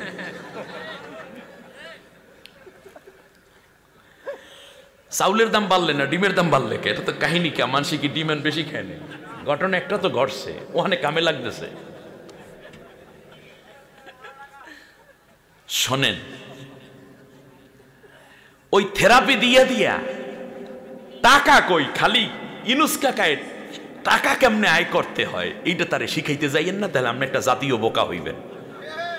কিভাবে মাল আদায় করে নিতে হয়, ওই ভিতরে মাইল দিতে আছে আর ফটফটাই কই ফেলায়, আমার টাকা ইউরোপে, আমার টাকা কানাডায়, আমার টাকা অমুক রাষ্ট্রে, আমার টাকা অমুক রাষ্ট্রে, ব্যাংক নাম্বার এই, অ্যাকাউন্ট নাম্বার এইখানে আছে ১,৫০০ কোটি, এখানে আছে ৫০০ কোটি, আর আছে ৭০০ কোটি। এই সব কাকায় রিমান্ডে সব গোয়েন্দা দিয়ে বাইর করে আনে। এখন থেকে ইউরোপীয় ইউনিয়নের টাকা বেশি ঢুকছে, সাথে সাথে ১৭টা রাষ্ট্রের, ইউরোপীয় ইউনিয়নের ১৭ রাষ্ট্রের রাষ্ট্রদূত আইনা বাংলাদেশে চা পানি ভাতটাত খাওয়াইয়া টাওয়াইয়া কইছে ঘটনা কি কদি? কয় স্যার আপনি হলেন মুরব্বী মানুষ, আমার রাষ্ট্রে টাকা আছে। কয় হ্যাঁ আছে তো, এই যে অমুকের ১১ কোটি, অমুকের ৫০০ কোটি, অমুকের ৩০০ কোটি, এতে তো আমার অনেক টাকা তোমাদের রাষ্ট্রে। কয় স্যার কি করতে হবে? কয় সব টাকাগুলো ফেরত দিতে হইবে। কয় স্যার আপনি যা বলেন তাই। অ্যাকাউন্ট নাম্বার, এমনকি এটিএম কার্ডের নম্বর সহ সব বাড়ি করেছে। ডাকাইতে ধরলে সব কইয়ে দেন যেমন, ঠিক তেমনই। কথাটা বোঝেন নাই মনে হয়।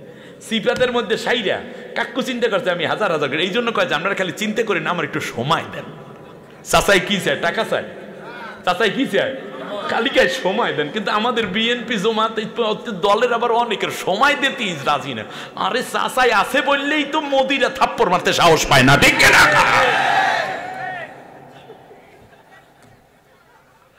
চাচার মাথায় কাঁড়ালটা রাখকে যতদিন লবণ দিয়ে খাইতে পারেন আরামসে খান। বেশি আমি অনেক সময় বলি যে সরকারে ইউনূস সরকারে আছে আওয়ামী লীগের, ক্ষমতা হইল বিএনপি। এটা আরো ৪ বছর কাটাই যাইতে না আওয়ামী লীগ। কথাটা বোঝে নাই। দোষ যেভাবে বসছিল, যদি এই সরকার পতন না হইতো তাহলে কয় বছর থাকতে ক্ষমতায় আওয়ামী লীগ? আরো ৪ বছর থাকতে না? তো ৪ বছর একটু অপেক্ষা করেন না। আমি বলি নাই করতে, না করলে না করেন, আমার পরামর্শ। কিন্তু আওয়ামী লীগ ক্ষমতায় থাকলে বিএনপির লোকেরা রাস্তা দিয়ে হাঁটতে পারতেন, জামাতের নাম আবার পোস্টারে দিতে পারতেন, আবার কর্মী সম্মেলন। এখন অফিস আদালত খুলছেন, নেত্রী মুক্তি পাইছে, মিছিল করতে পারেন, মিটিং করতে পারেন, স্লোগান দিতে পারেন, অন্যায়ের প্রতিবাদ করতে পারেন, অফিসে যাইয়ে কাজ করতে পারেন। টিওনো ডিসিএসপি সব তো আপনাদের মতোই হয়ে রয়েছে। সমস্যা কোথায়? মাঝখানে চাচাই আছে বলে একটা শেল্টার পাইছে। চাচাই চিন্তা করছে আমার মাল দরকার, আমার টাকা দরকার, যে ডিম দে বেটা, ডিম দে, ডিম দে। ডিম দিতে আছে, টাকা বাইরে দিয়েছে। ইউরোপীয় ইউনিয়নের সবাই কইল স্যার আপনি যা বলেন তাই। এই জন্য বলছে যে সরকারকে সহজ, যত রকম সহযোগিতা আমরা সব দেবো। এর মানে কি? গোপনে কইছে দেখো এই এত এত এত এত টাকা আছে তোমার রাষ্ট্রে। আমার কয় হ্যাঁ আছেই তো। ওখান থেকে খবর নিয়ে দেয় হ্যাঁ অমুক ব্যাংকে এত আছে, অমুক। চাচা এই ফাঁকে কি করছে?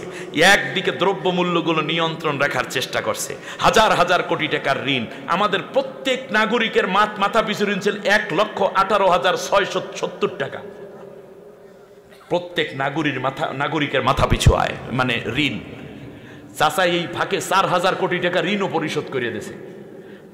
চাচাই কইতে আছে যে তোমাদের ঋণ বাবদ যত টাকা পয়সা আছে কোনো চিন্তা করার দরকার নাই, লাগলে আমরা একসাথে পরিশোধ করে দেবো, সুদ টুতা দিতে পারবো না, ওই কিস্তিতে দিয়ে ওসব দরকার নেই। কত টাকা পাবা বাংলাদেশের কাছে হিসাব দাও, চায়না কত পাবা, ভারত কত পাবা, আমেরিকা কত পাবা, সব হিসাব দাও, একসাথে পরিশোধ করবো। এর মানে হচ্ছে ওরা নেছে ডাকাতি, চুরি করিয়া চোরের মাল ডাকাইতে নিতে আছে। কঠিন ওয়াজ দিয়ে গেলাম, খালি সবক লইবেন আর কালকে প্রচার করবেন। বুঝতে পারছেন? কিয়ামতের দিন চাচাই সময় পাইলে ঠিকই দিবে, কারণ বয়স শেষ না, বাংলাদেশকে কিছু দিয়ে দিতে চায়। আপনি দেখছেন বিশ্বের অন্যান্য সমস্ত প্রেসিডেন্ট তার কাছে একটা শিশুর মতো দাঁড়ায়, ঠিক না? দেশটাকে সুন্দর করে গুছান। আমি বলছি না ইউনূস সরকার বা এই অন্তর্বর্তীকালীন অনেক দিন যাক, কিন্তু আমি চাই যে কমপক্ষে একটা গুছালো জিনিস হোক, তারপরে আমরা আসি, যেন আমাদেরকে কেউ আবার ধমক দিতে সাহস না পায়। তার কারণ আপনারা যা গঠন করবেন তার দ্বারা যদি কোনো রকম ফল্ট করেন তাহলে কিন্তু জালেমরা আবার আইসে সমানে কচুকাটা করবে, রক্ষা করতে পারবেন না। এই এর মধ্যে কইয়া ফেলায় শর্ট করিয়া চললে আইবে। পোলা পাইনি কইতেছে আমরাও পট করে ধরে ফেলবো, কোনো অসুবিধা নেই, খুব দরকার তাকে। যাই হোক, কিয়ামতের দিন মানুষগুলো বন্ধু থেকে পালাবে, বান্ধবী থেকে পালাবে, স্বামী স্ত্রী থেকে পালাবে, নেতা কর্মী থেকে, কর্মী নেতা থেকে। আরে বেগম খালেদা জিয়ার মতো একজন বৃদ্ধা নারী, তোমারও তো বয়স হয়েছিল, মহিলা পালাইয়া গেলা, কিন্তু খালেদা জিয়া পালায়নি। তিনি বলেছেন বাংলাদেশ ছাড়া আমার দ্বিতীয় কোনো ঠিকানা নাই। দেশপ্রেম কারে কয় বুঝে লও। আর তুমি বুইনের 8টা ধরে চলে গেলা, তোমার কর্মীদেরকে কি কইয়ে গেলা? কর্মীদের হুঁশ হওয়া দরকার যে এইরকম নেতার পিছিয়ে আমরা দৌড়েছি এতদিন। শুধু তাই, এখন আলহামদুলিল্লাহ মামলা থেকেও খারিজ, লন্ডনে ছেলের কাছে চলে গেছে। কি এক দৃশ্য! দৌড়ে আসছে তারেক জিয়া। মা হাতটা দিয়েছে ধরবে, তাও পারেন, হাতটা এতই দুর্বল তার।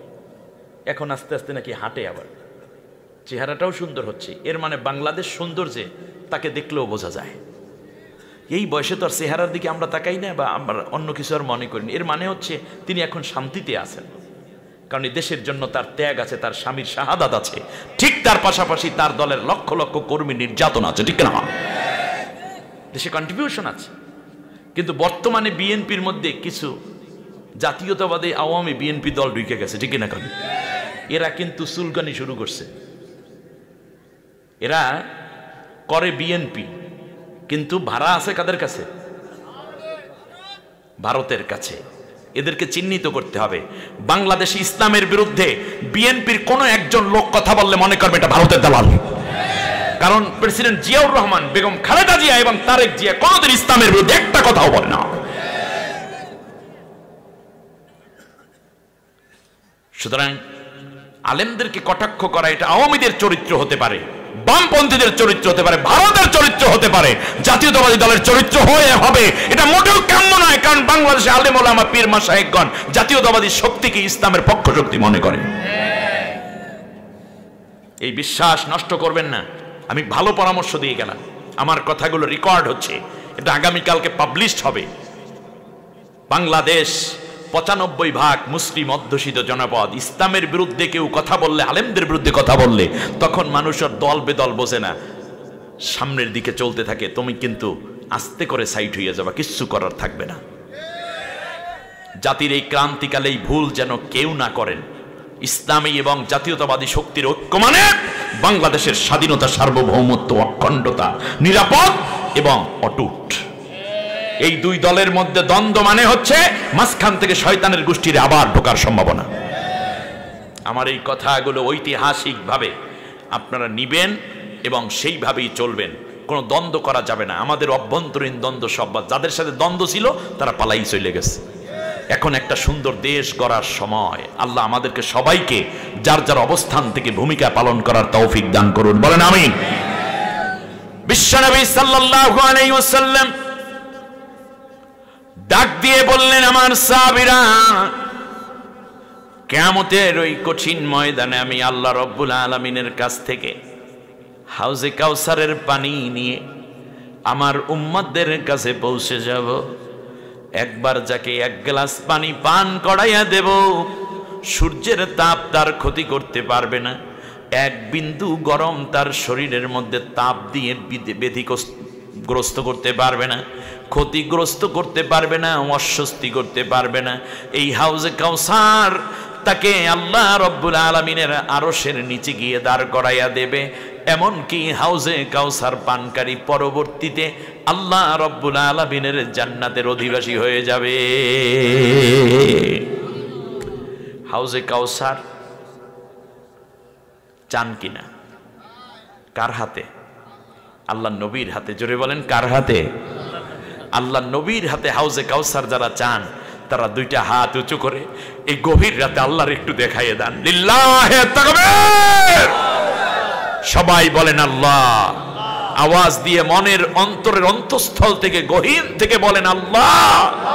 ও আল্লাহ, কিয়ামতের মহা বিপদের কঠিন সময় নবীজির হাতে আমাদের সবাইকে হাউজে কাউসার গ্রহণ করার তৌফিক করে দিও, সুযোগ করে দিও।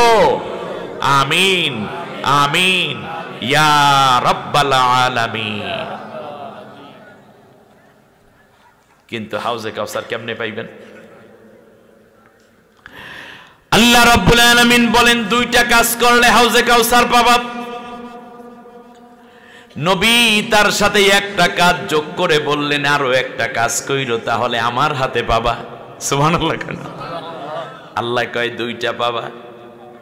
দুইটা পাইতে হলে দুইটা আমল করো, হাউজে কাউসার পাবা। সরকারি বরাদ্দ, আল্লাহ হইলেন সরকার প্রধান, ঠিক না? আল্লাহ তাআলা বলেন দুইটা কাজ করলে আমি আল্লাহ তোমাকে হাউজে কাউসার দেব।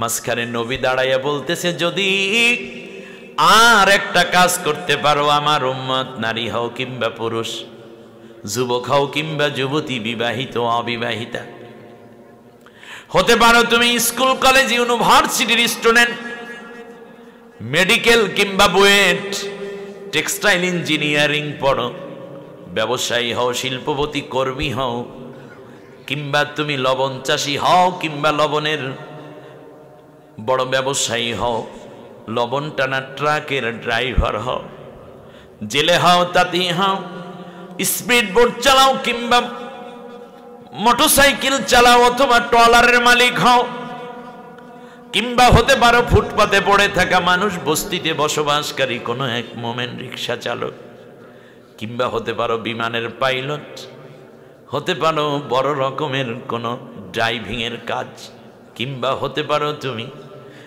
কিছুটা পঙ্গু কিছুটা নামাজি, হতে পারো তুমি নারী, ধনী কিংবা গরিব, বৃদ্ধ কিংবা যুবক, এত কিছু পার্থক্য নয়।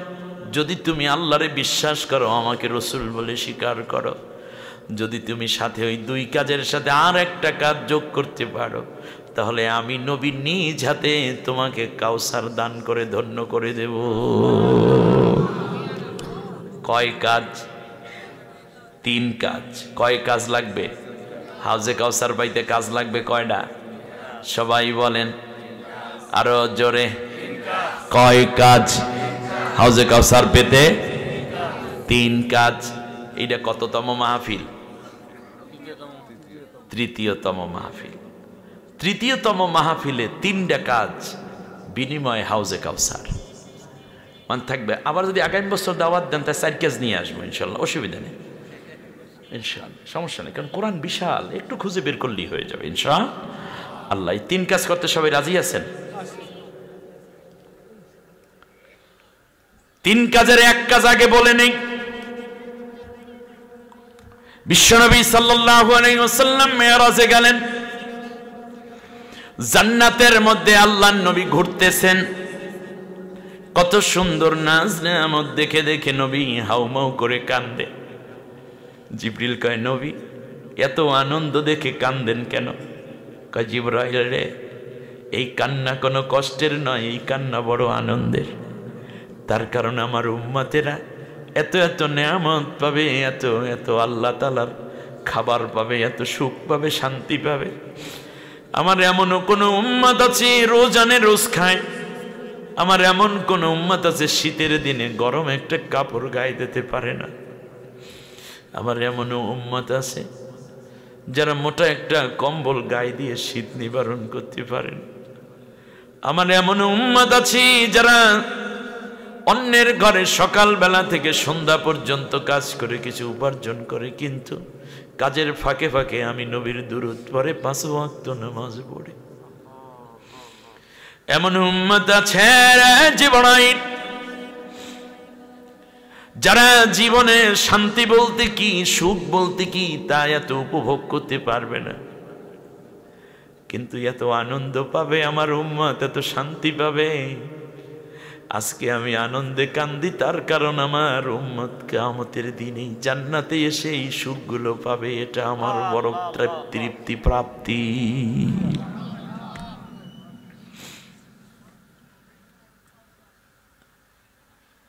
আল্লাহর নবী ঘুরছেন, ঘুরে ঘুরে একটা জায়গায় গিয়ে দেখলেন সুন্দর একটা সাজানো ঘর। বাহির থেকে এত বেশি পরিপাটি, ভিতরে কি যেন আছে। ভিতরে ছলো ছলো একটা আওয়াজ হচ্ছে। আল্লাহর রাসূল জিবরিলকে ডাক দিয়া কয়, জিবরাইল, গোটা জান্নাতের মধ্যে এত সুন্দর একটা ঘর, এটা কি রে, নাম কি? কয় নবী গো, এইটার নাম হচ্ছে বাইতুল কাউসার, কাউসারের ঘর। কাউসারের ঘর আবার কি?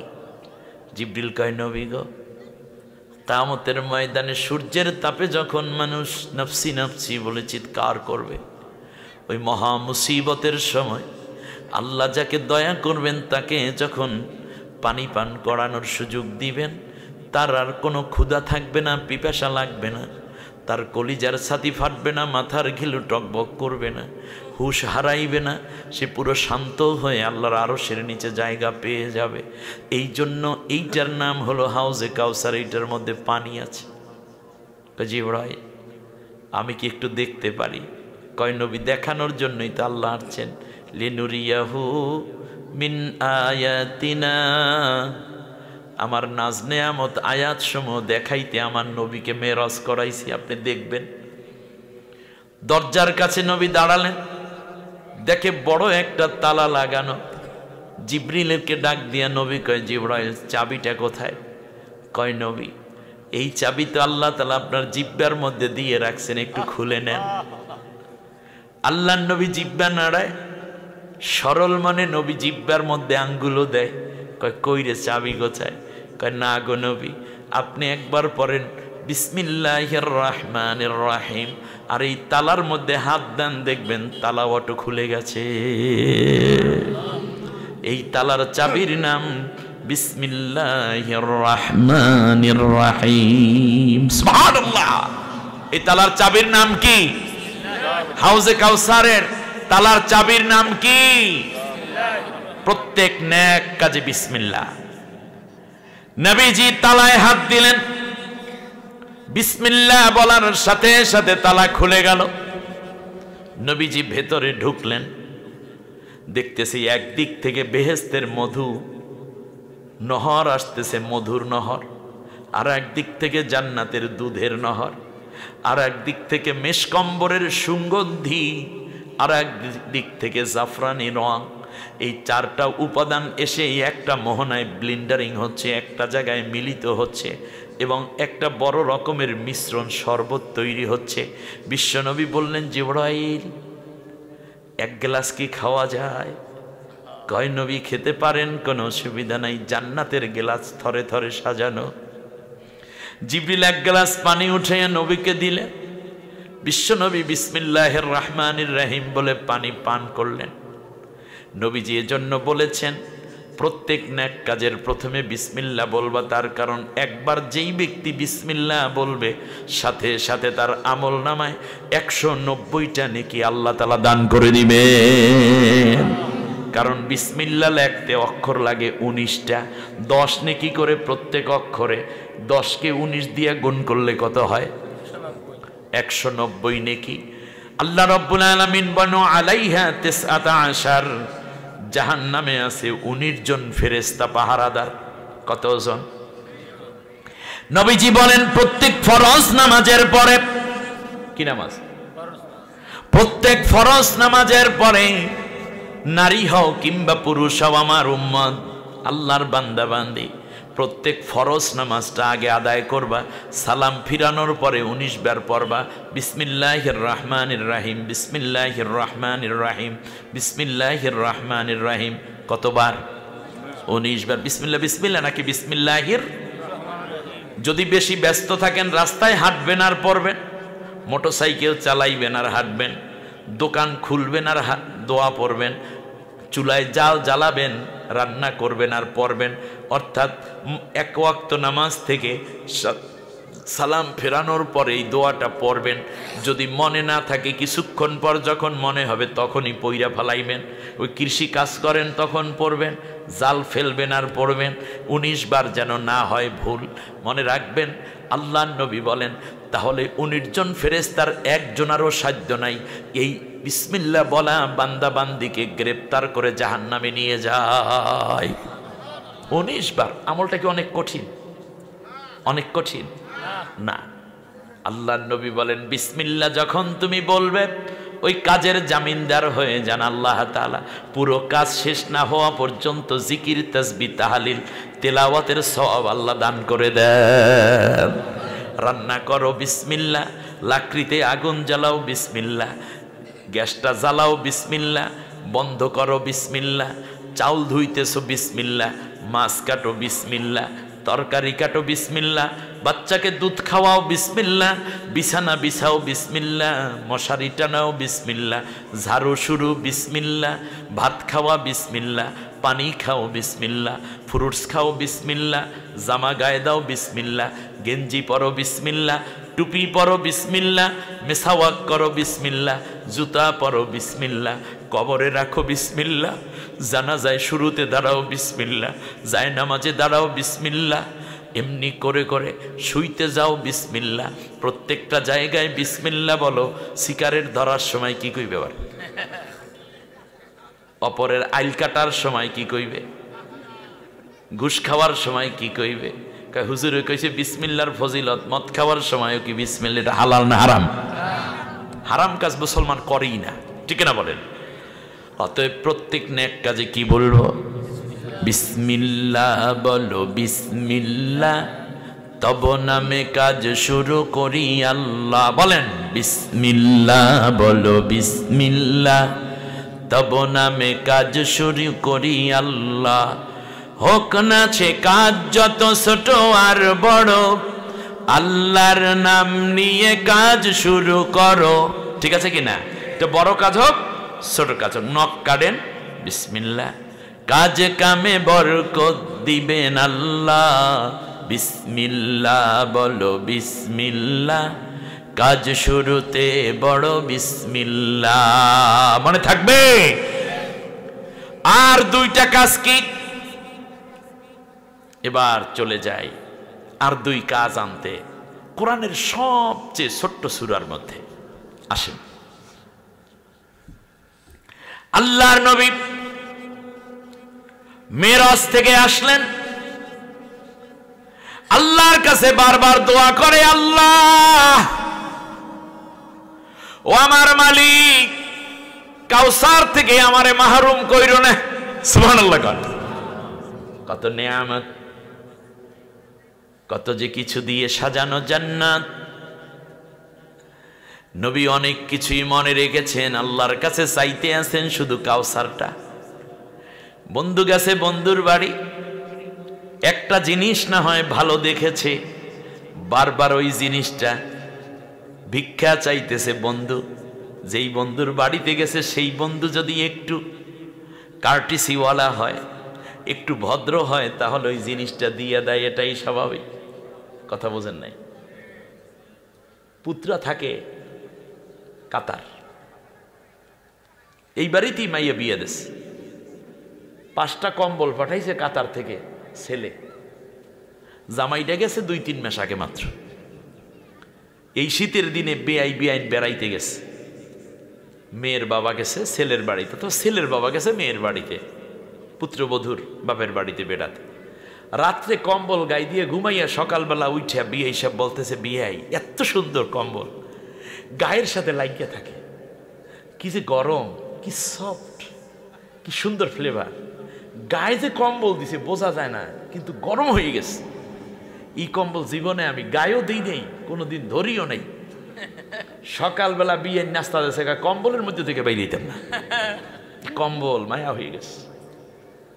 সকালবেলা বিয়াই বলে, চলেন একটু রোদে হাঁটতেছে, কে ভাই কম্বলের মধ্যে শুয়ে লই আরেকটু, মুড়া দিয়ে কম্বল, উঠতে কম্বল, খাইতে কম্বল। বিয়াই আরেকটু গোস্ত দেখে, গোস্ত দেবেন কি ভাই, কম্বলের কথাই তো বলতে পারিনি।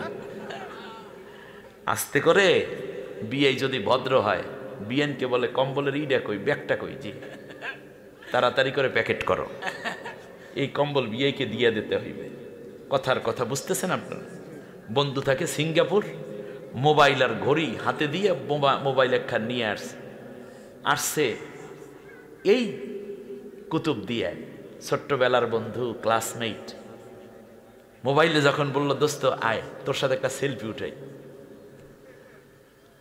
চেহারা দেখে কয়, দোস্ত আমি এত সুন্দর, এটা মোবাইলটা এরকম, কালা মানুষ ফর্সা দেয়, কি ঝরঝরা ছবি। কয় দোস্ত এই মোবাইল তো এটা হাতে লইয়া দেখ।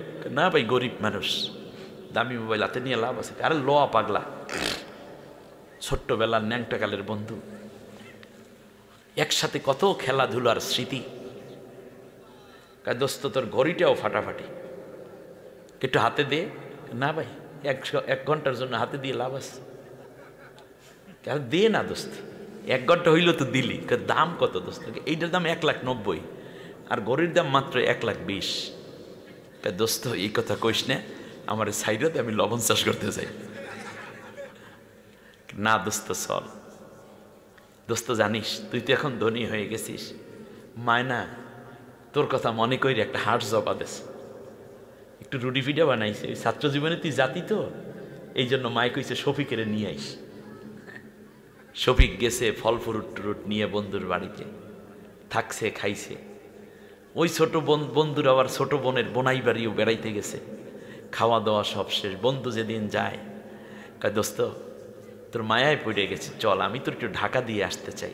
কোট গাড়িতে উঠছে, বিমানবন্দর যখন পুইছে গেছে, বন্ধুটা যদি একটু ভদ্র হয়, দোস্ত কিছু মনে করবি না, আমি মোবাইলটা তোকে দিয়ে যেতে চাই, এটার মধ্যে আমার নাম্বার আছে, তুই আমাকে সিঙ্গাপুর কল দিস, কিছু দরকার হইলে বলিস। এই নে। আস্তে করে ঘড়িটা খুইলা দেখ দোস্ত, তোর হাতে ঘড়িটা খুব সুন্দর লাগে রে। দুনিয়ার বন্ধু যদি আর এক বন্ধুকে এত বোঝে, দুনিয়ার বিয়াই যদি আর এক বিয়াইকে এত বোঝে, আল্লাহ তাআলা গেলেন নবীর, আল্লাহর বাড়িতে গেলেন নবী, যাইয়া হাউজে কাউসার খাইয়া নবীর মনটা হাউজে কাউসারের জন্য ছটফট করতেছে। আল্লাহ রব্বুল আলামিন কয় নবী পৃথিবীর সবচেয়ে ভদ্র তো আমি, আল্লাহর চাইতে ভদ্র তো কেউ নেই। সুবহানাল্লাহ। আল্লাহ মুতিন, আল্লাহ ওয়াদুদ। ভদ্রতা যদি বুঝতে হয় আল্লাহকে দেখেন, নবীকে দেখেন। নবী গো তুমি আসছো আমার বাড়িতে, আর একটু হাউজে কাউসার খাইয়ে তুমি হাউজে কাউসারের কথা বলতে পারো না? নামাজের মধ্যে মোনাজাত করো, নামাজের পরে মোনাজাত করো, একটু কোরআন তেলাওয়াত করে মোনাজাত করো। আল্লাহ তুমি আমার হাউজে কাউসার থেকে বঞ্চিত কইরো না। এত কান্দাকাটির আর দরকার নাই। আমি আল্লাহ তোমার এই হাউজে কাউসার দিয়া দিলাম। আল্লাহ তাআলা কোনো জিনিস যদি নবীরে দিয়ে দেয় তো দলিল করে দেওয়া লাগে না? আল্লাহ তাআলা একটা দলিল দিয়ে দিলেন নবীকে। আমার সাথে পড়ে না, আউযু বিল্লাহি মিনাশ শাইতানির রাজিম।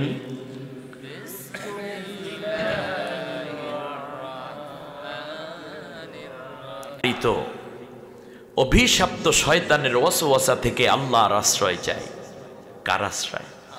বিপদে মুসিবতে কষ্টে আসানে সমুদ্রে জলে স্থলে ঝড়ে বন্যায় টর্নেডো সাইক্লোন নার্গিস আইলায় সবসময় সাহায্য চাই কার কাছে?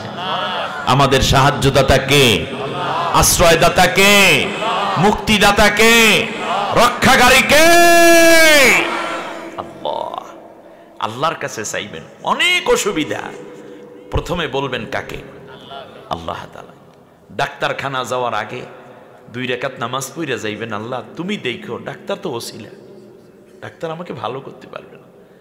বিপদে আপদে মাছ ধরতে ঝড়ের দিনে যখন যান 2 রাকাত নামাজ পড়ে ট্রলারটা ছাড়েন, সাথে কর্মচারী যারা আছে সবাইকে নিয়ে একটু দোয়া করেন, আল্লাহ গো বিসমিল্লাহি মাজরেহা ওয়া মুরসাহা ইন্না রাব্বি লাগফুর। ও আল্লাহ, ও আল্লাহ তোমার নামে ছাইরা দিলাম, তুমি উদ্ধারকারী, তুমি ছাড়া এই নৌকা কেউ টিকাইতে পারবে না, এই ট্রলার কেউ রক্ষা করতে পারে না।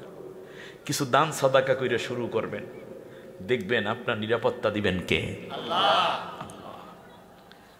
পরম করুণাময় অসীম দয়ালু আল্লাহর নামে শুরু করলাম। আপনাদের অসুবিধা হচ্ছে মনে? পড়েন আমার সাথে, ইন্না আ'তাইনাকাল কাউসার ফাসাল্লি লিরাব্বিকা ওয়ানহার ইন্না শানিআকা হুয়াল আবতার। সাদাকাল্লাহুল আযীম।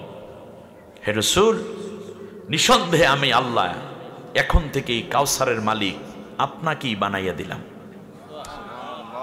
ইন্না, নিঃসন্দেহে, কোনো ডাউট নাই এটার মধ্যে, আমি আল্লাহর এই ঘোষণার মধ্যে কোনো সন্দেহ নাই। ইন্না আ'তাইনাকাল কাউসার, তোমাকে আমি কাউসার দিয়েই দিলাম। বিআই যেমন বলে কম্বল দিয়েই দিলাম, দোস্ত মোবাইলটা দিয়েই দিলাম,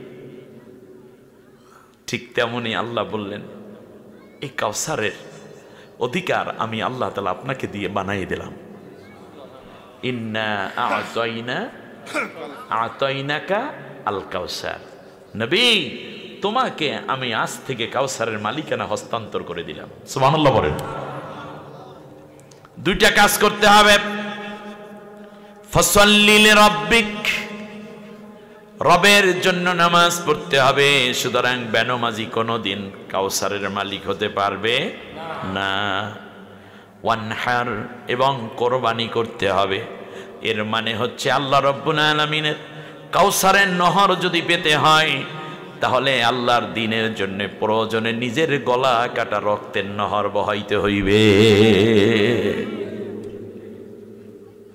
ইন্না শানিয়াকা হুয়াল আবতার, মনে রাখবা আজ তোমাকে যারা তোমার ছেলে মারা যাওয়ার কারণে আসবিন ওয়াইল নামক কাফের তোমাকে বলতেছে তুমি ল্যাসকাটা হয়ে গেছো, তোমার কোনো শিকড় নাই, তুমি টুন্ডাও হয়ে গেছো। মনে রাখবা যারা আজকে তোমাকে ছেলে না থাকার কারণে বলতেছে মোহাম্মদ যেই দিন মারা যাবে ইসলামও মারা যাবে, ইমানও মারা যাবে, কোরআনও মারা যাবে, দাওয়াতও মারা যাবে। না না নবী, যারা আজকে তোমাকে ল্যাসকাটা বলতেছে তাদেরই ল্যাস শূন্য হয়ে যাবে, ওরা টুন্ডা হয়ে যাবে, ওরা শিকড় উচ্ছেদ হয়ে যাবে, ওরাই মূলহীন হয়ে যাবে, আগাবাদী হয়ে যাবে। আর মুহাম্মদুর রাসূলুল্লাহ আমার হাবিব আপনাকে বলতেছি আপনার কোটি কোটি রুহানি সন্তানকে কিয়ামত পর্যন্ত আমি জমিনে বাঁচিয়ে রাখব। নবীর অপমান আমরা সইতে পারি না। আমি দাঁড়িয়ে রেখেছি কার কারণে দাঁড়িয়ে রেখেছি? নবীর কারণে। নবী দাঁড়িয়ে রেখেছেন, আমি দাঁড়িয়ে রেখেছি। আমি টুপি পরেছি কার দেখা দেখি? নবীর দেখা দেখি, রসুলের দেখা দেখি। আমি নামাজ পড়ি কার দেখা দেখি? আমি রোজা রাখি কার দেখা দেখি? যখন রোজা রাখি মনে হয় আমার নবীও রোজায় আমাদের সাথে শামিল আছে। আমি ইফতার করি কার দেখা দেখি?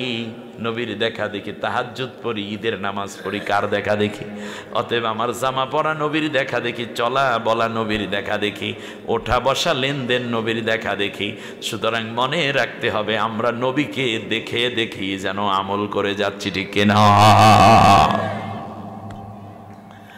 এই পৃথিবীতে ইসলামের দুশ্মন অনেক আছে। কারো নাম কি আবু লাহাব আছে? তাদের ছেলের নাম কি আবু লাহাব রাখে? তাদের ছেলেদের নাম কি উতাইবা রাখে? আবু জাহেল রাখে? সীমার রাখে? রাখে না। এর মানে হচ্ছে ওরা চিরদিনের জন্য ল্যাস কেটে গেছে। আর আমার আপনার নামের প্রথমে তো মোহাম্মদ আছে, ঠিক কিনা?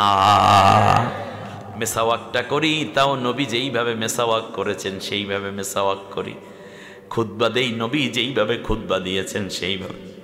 কোরআন শুনি, নবী যেভাবে বলেছেন, নবীর সাহাবীরা যেভাবে শুনেছেন সেইভাবে। অতএব আমরা নবীকে নিজেদের জীবনে পুরাপুরিভাবে আমরা মেনে নিয়েই আমরা নবীর প্রতিচ্ছবি হয়ে নবীর উম্মাত হওয়ার মর্যাদা অর্জন করে আছি, ঠিক না?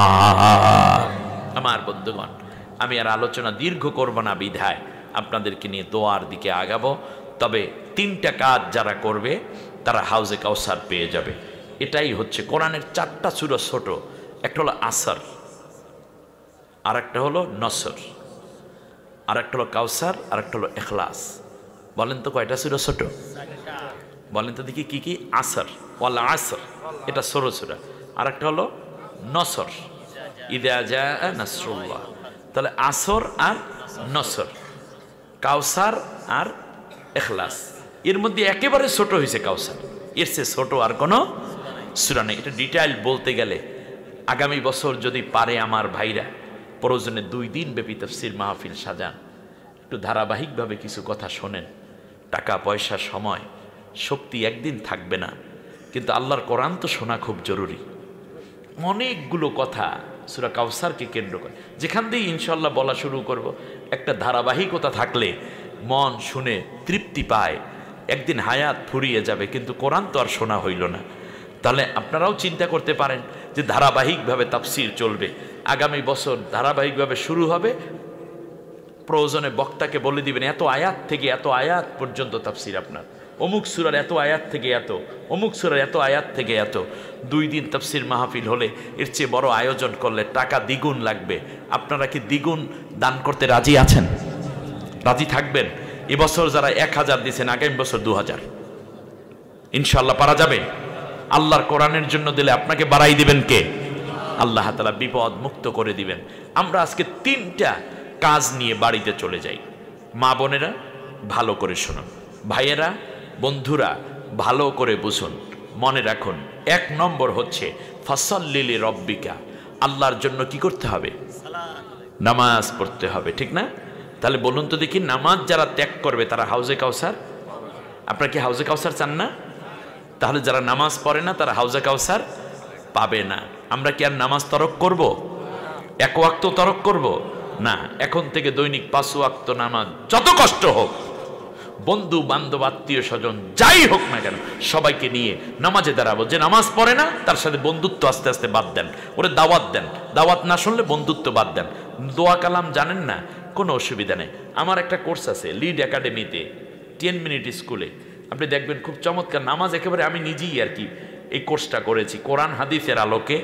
খুবই চমৎকার একটা কোর্স, কিভাবে নামাজ পড়বেন ভিডিও দেখবেন, নামাজে দাঁড়াই যাবেন, মনে হবে যেন নবীকে দেখে দেখে আপনি নামাজ পড়ছেন।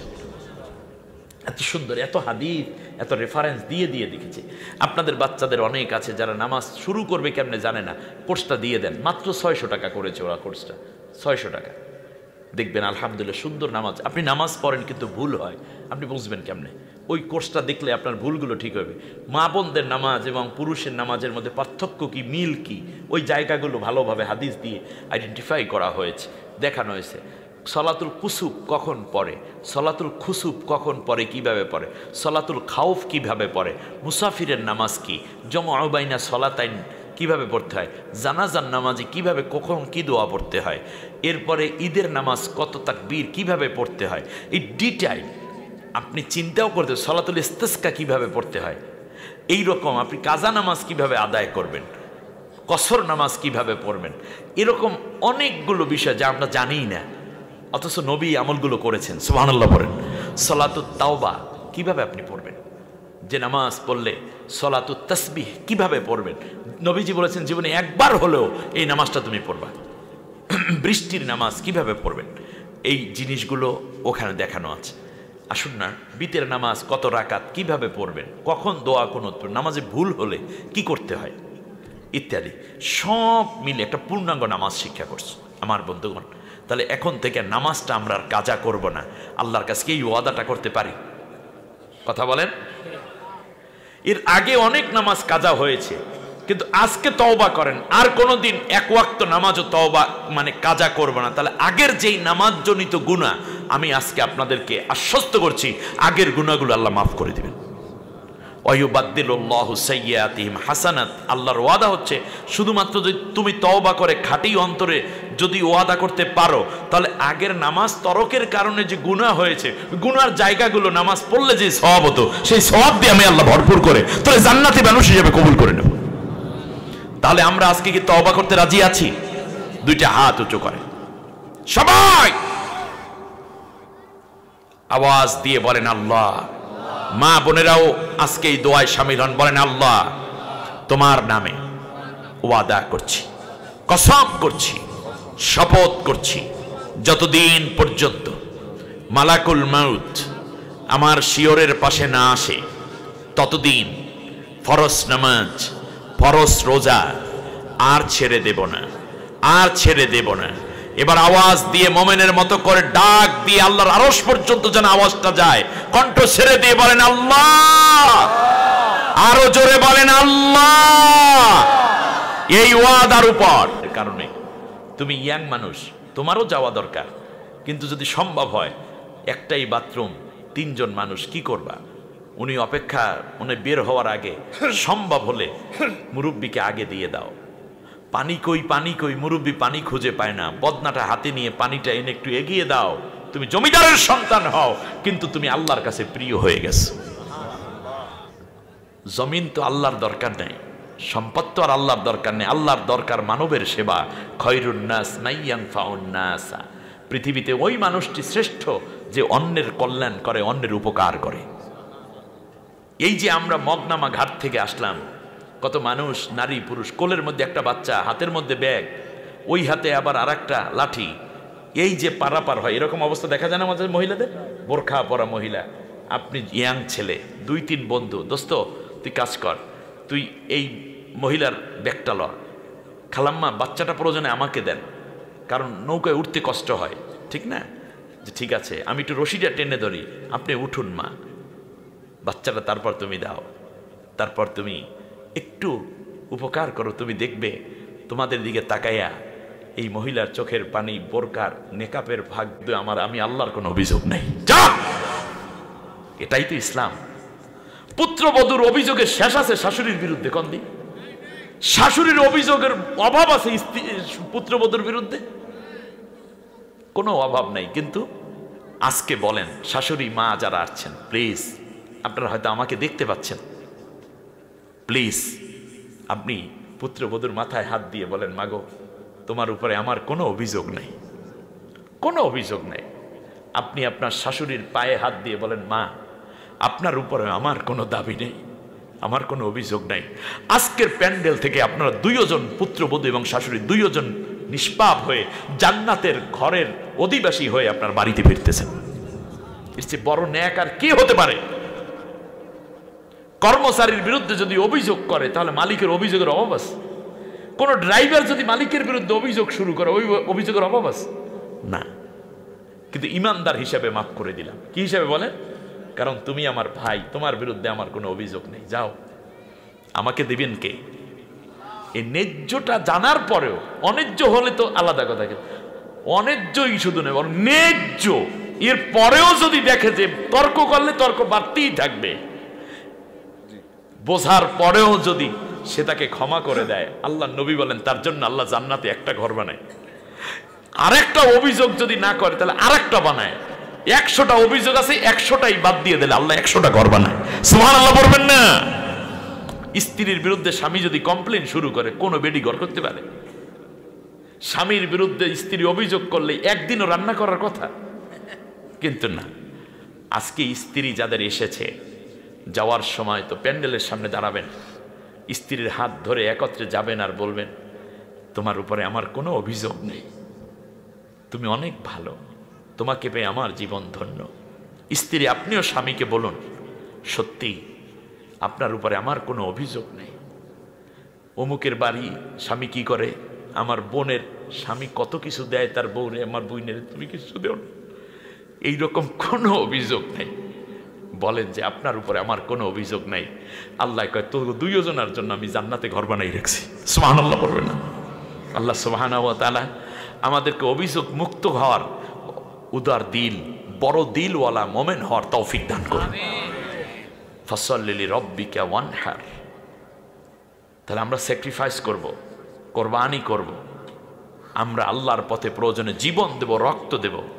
হযরতে ইসমাঈল আলাইহিস সালাম যেমন আল্লাহর পথে জবেহ হয়েছেন, আল্লামা সাইদি সাহেব দ্বীনের পথে যেমন জীবন উৎসর্গ করেছেন, যেমন করে মুগ্ধ আবু সাইদরা জীবন দিয়ে আমাদেরকে মুক্ত করার জন্য স্বপ্ন দেখেছে, প্রয়োজনে আগামী দিনে আল্লাহর কোরআনের রাজ কায়েমের জন্য আর একবার রক্ত দিতে রাজি হব, ঠিক না বলেন? এজন্য সময়, মেধা, যোগ্যতা দিতে এগিয়ে আসতে হবে। বাংলাদেশকে সোনার বাংলা বানানোর জন্য বাংলাদেশের জাতীয়তাবাদী শক্তি, ইসলামী শক্তি এবং অমুসলিম শক্তি যারা আছেন সবাই মিলে বাংলাদেশী হিসাবে পরিচিতি লাভ করার একটি চেতনা নিয়ে আগামী দিনগুলোতে হবে বাংলাদেশ সব ধর্ম বর্ণের মানুষ ভাই ভাই থাকবো, আর কেউ অন্যায় করব না, একে অন্যের উপকারী হিসাবে দায়িত্ব পালন করব, আর প্রত্যেক কাজের শুরুতে বিসমিল্লাহ বলবো। তাহলে কি পাবো? হাউজে কাউসার পাবো। কি পাবো বলেন? 1 নম্বরে কি পাবো? 1 নম্বরে কি করব? নামাজ। দ্বিতীয় কি? জীবনের সব ক্ষেত্রে ত্যাগ এবং কোরবানি করব। আর তৃতীয় কি করব? প্রত্যেক নেক কাজের শুরুতে। তাহলে আমরা কি পাবো? হাউজে কাউসার পাবো। জোরে বলেন, কি পাবো? আল্লাহ তাআলা আমাদেরকে হাউজে কাউসারের মাধ্যমে নবীর হাত থেকে এই কাউসার নিয়ে জান্নাতি মানুষ হওয়ার তৌফিক দান করুন, আমিন। নামাজের সূরাতে বসে একবার আলহামদু, 3 বার কুল হু আল্লাহ পড়েন।